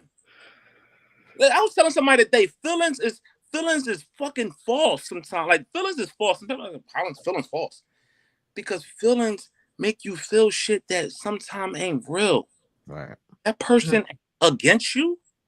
And that's why I run from emotion. That shit could be there ain't nothing but damn trouble. You see what I'm saying? Just be somebody was fucking point. Somebody had a jokey joke, or you misinterpret what they said. Right. Or they was playing off of words that it don't be that way all the time. And if you know the person you're dealing with, you cool with the person you're dealing with, or they say something, then you should be like, I know that person ain't that type person. I'm gonna let them slide on this, or I'm gonna have a conversation with them to see where they was coming from. All right, I'm cool with it. Yes, man. Let's move on, people. What's up, man? I ain't really got much to say though. Get us out of here now. All right, so shout outs to everybody in the comments. This is my little section. It's called Gone in 60 Seconds. And we're going to highlight this week's happenings in the sport world. And what's going on in the sport world is this. It is now March, and we are entrenched in March Madness, right? We have seen a number of the big giants, the number ones fall, and the Cinderellas keep on moving on, right? As often and early as today, number 1 Stanford on the ladies' side lost to number 8 Ole Miss. So there's no more Stanford in the tournament, in the NCAA tournament on the women's side. But on the men's side, 3 of the 4 number 1s are no longer there. Kansas? Who else, T? I don't know. I ain't seen shit but Dawn and them. Dawn and them kicking ass right now. But on the men's straight wins for Dawn and them. But on the men's side, a lot of the number 1s have fallen as early as the first day of the tournament. We have a Cinderella who was making their run, Fairleigh Dickinson. They knocked off a powerhouse to move on to the round of 32, which they lost tonight, ending their bid to be a Cinderella, the first 16 seed to move on in the final. So if you are a basketball fan and a college basketball fan, this is your time of the year.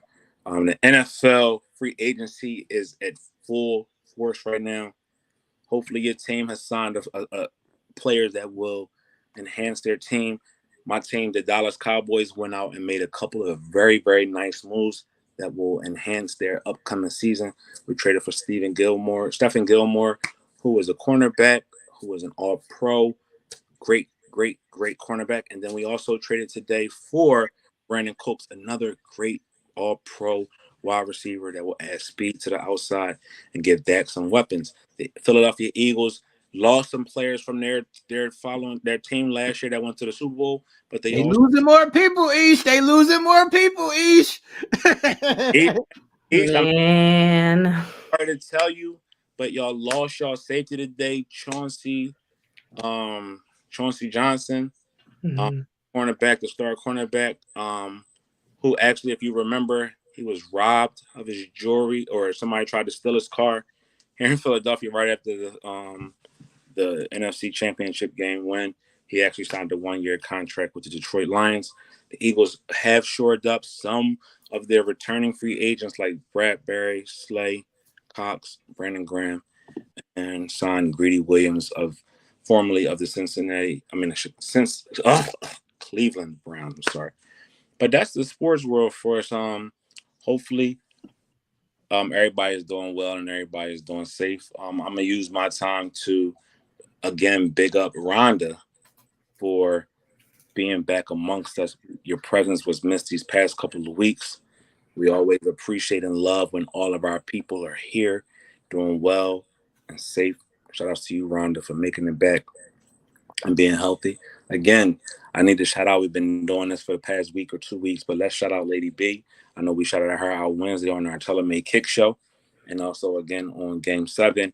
But Lady B is our latest top fan. So she went out there and purchased those memberships. And to everybody else that's top fans, we definitely appreciate your presence. We appreciate your honesty with us. We appreciate everything that you do for us. Without you, there's no us. If you can, like and share the video and comment, but also share it. We would love for other people other than yourselves to view us. We appreciate that. So catch us again starting this Wednesday of this week for Telemade Kicks. We got a great show for y'all this week. I promise to be on my best behavior this week. I promise to say nothing that's out of the way. And if I said anything that offended anybody, my apologies to you. I truly do not mean to insult anybody, disrespect anybody, or any of that sort. And I'm sure my co-host feels the same exact way. Then we got game on Thursday. You don't care? I don't. I do. We got Game 7 on Thursday as well, as we show you the clip. That is the intro to the show. Please be there, show up, and support the two gentlemen on Game 7, T and Mike. They host a great show. And then you got the Foursome 4. That is us here on Sunday nights at 9 p.m. Eastern Standard Time with Uncensored Minds. And we chugging right along. Before you know it, we will be at our 150th episode. Thanks. 150. That might not sound significant to you, but in the podcasting world, in the entertainment world, and journalistic world, that is awesome within itself. So the four of us have been together now for 75 shows. Is it 80 shows? A lot of fucking shows. A lot of them, and we're going to continue to keep that going. So hopefully everybody has a great upcoming week. I want to shout out to a lot of people that's in the comments, just for your due diligence around making sure that you're here every Sunday night. Diana, we're wrapping our arms around you right now, Diana. We know that you don't get asked a lot how you doing, so we're sending you a virtual hug. Janine, we're doing the same thing for you. Helen, we're doing the same things for you. Oh, thank you to everybody out there. I know this is a touchy subject, and I know a lot of the times y'all don't hear me speak a lot about my business. We laid to rest Dana yesterday, and I just wanted to say the outpouring of prayers, thoughts, love, condolences that I've gotten and my family has gotten this week has been amazing. I totally appreciate everybody's support, not just for myself, but for the other three people as well. Again, as Ish opened the show so eloquently, as we all are representing this royal blue, that is for Colon Cancer Awareness Month. Let's continue to keep Ish, her mother in our prayers. Nell and his father in our prayers, as I'm not speaking the third person. Our prayers as they battle what they're going through, and hopefully everybody makes it out unscathed. But that's it. That's all we got for y'all tonight. All right, I just want to say that the audio is streaming for everybody who be on the go and they can't always watch the whole show on YouTube. The audio is streaming on all audio platforms. And I do have a segment for the Prophet versus the Shit Starter that I might do tomorrow night, depending on how I'm feeling, that I need to discuss something that's real heavy for the little girls.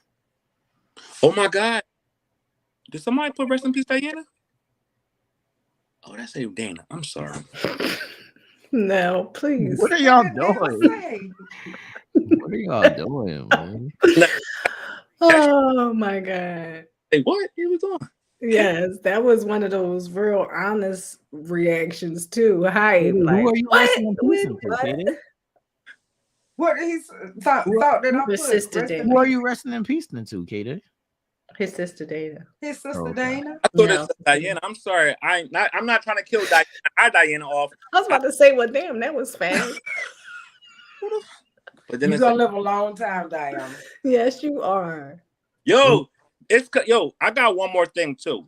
You know how y'all been talking about going somewhere, vacation. We all need a vacation, right? We've been talking about going to Miami. I love that. My old crib. Go ahead.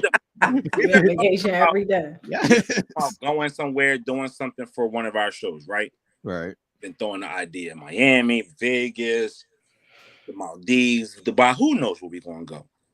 But if you got any travel aspirations, please hit up the lovely and talented Gisette Green. She is our travel agent extraordinaire. Also, Diane Humbert is another one of those travel agents that can get you to your destination of choice. If you need any travel plans, if you need anything thought out, if you had any ideas of going anywhere, hit those young ladies up. They will get you to your destination safe and sound and have you laid out on the beach somewhere looking sexy. No! Yo! No, we have to make sure to tell the people to tune in to Taylor Made Kicks on Wednesday, because somebody was watching the Taylor Made Kicks story time, which is another segment that I do, where I tell a story about a specific sneaker, and they said that they didn't know that the Huaraches came out in 1991. They thought Huaraches were a new thing. Yeah, people see this is what we do over here. I don't think y'all. I think y'all just think we like to show our sneaker collection. Right. We educate y'all on the shit that we be educating y'all on the shit. And I got a pair of Huaraches sitting right here. So that is an informational show as well as the swag. Informational show, and I know sometimes it can get a little spicy, it can get a little crazy, but we try to provide information. We don't try to be messy. It more or less be segues for the next person to kind of jump into that segment to speak on what we could be discussing. I've heard a number of different things. Now you're kind of insensitive sometimes. Now I don't mean to be. It just be. I be trying to throw my homie an alley-oop, and he dunks it regardless, and he does a great job at explaining. Or he'll throw me an alley-oop, and I'll explain. So sometimes it makes us look like we're crazy, we're weirdos, we're being messy, but it's just us playing off of each other's knowledge about these sneakers that we so eloquently talk about and so passionately love. Mm-hmm. So tune in. You see this shirt? Tune in Wednesday. Taylor Made Kicks gives you a lesson in a number of different things that have to do with sneakers, footwear, and fashion.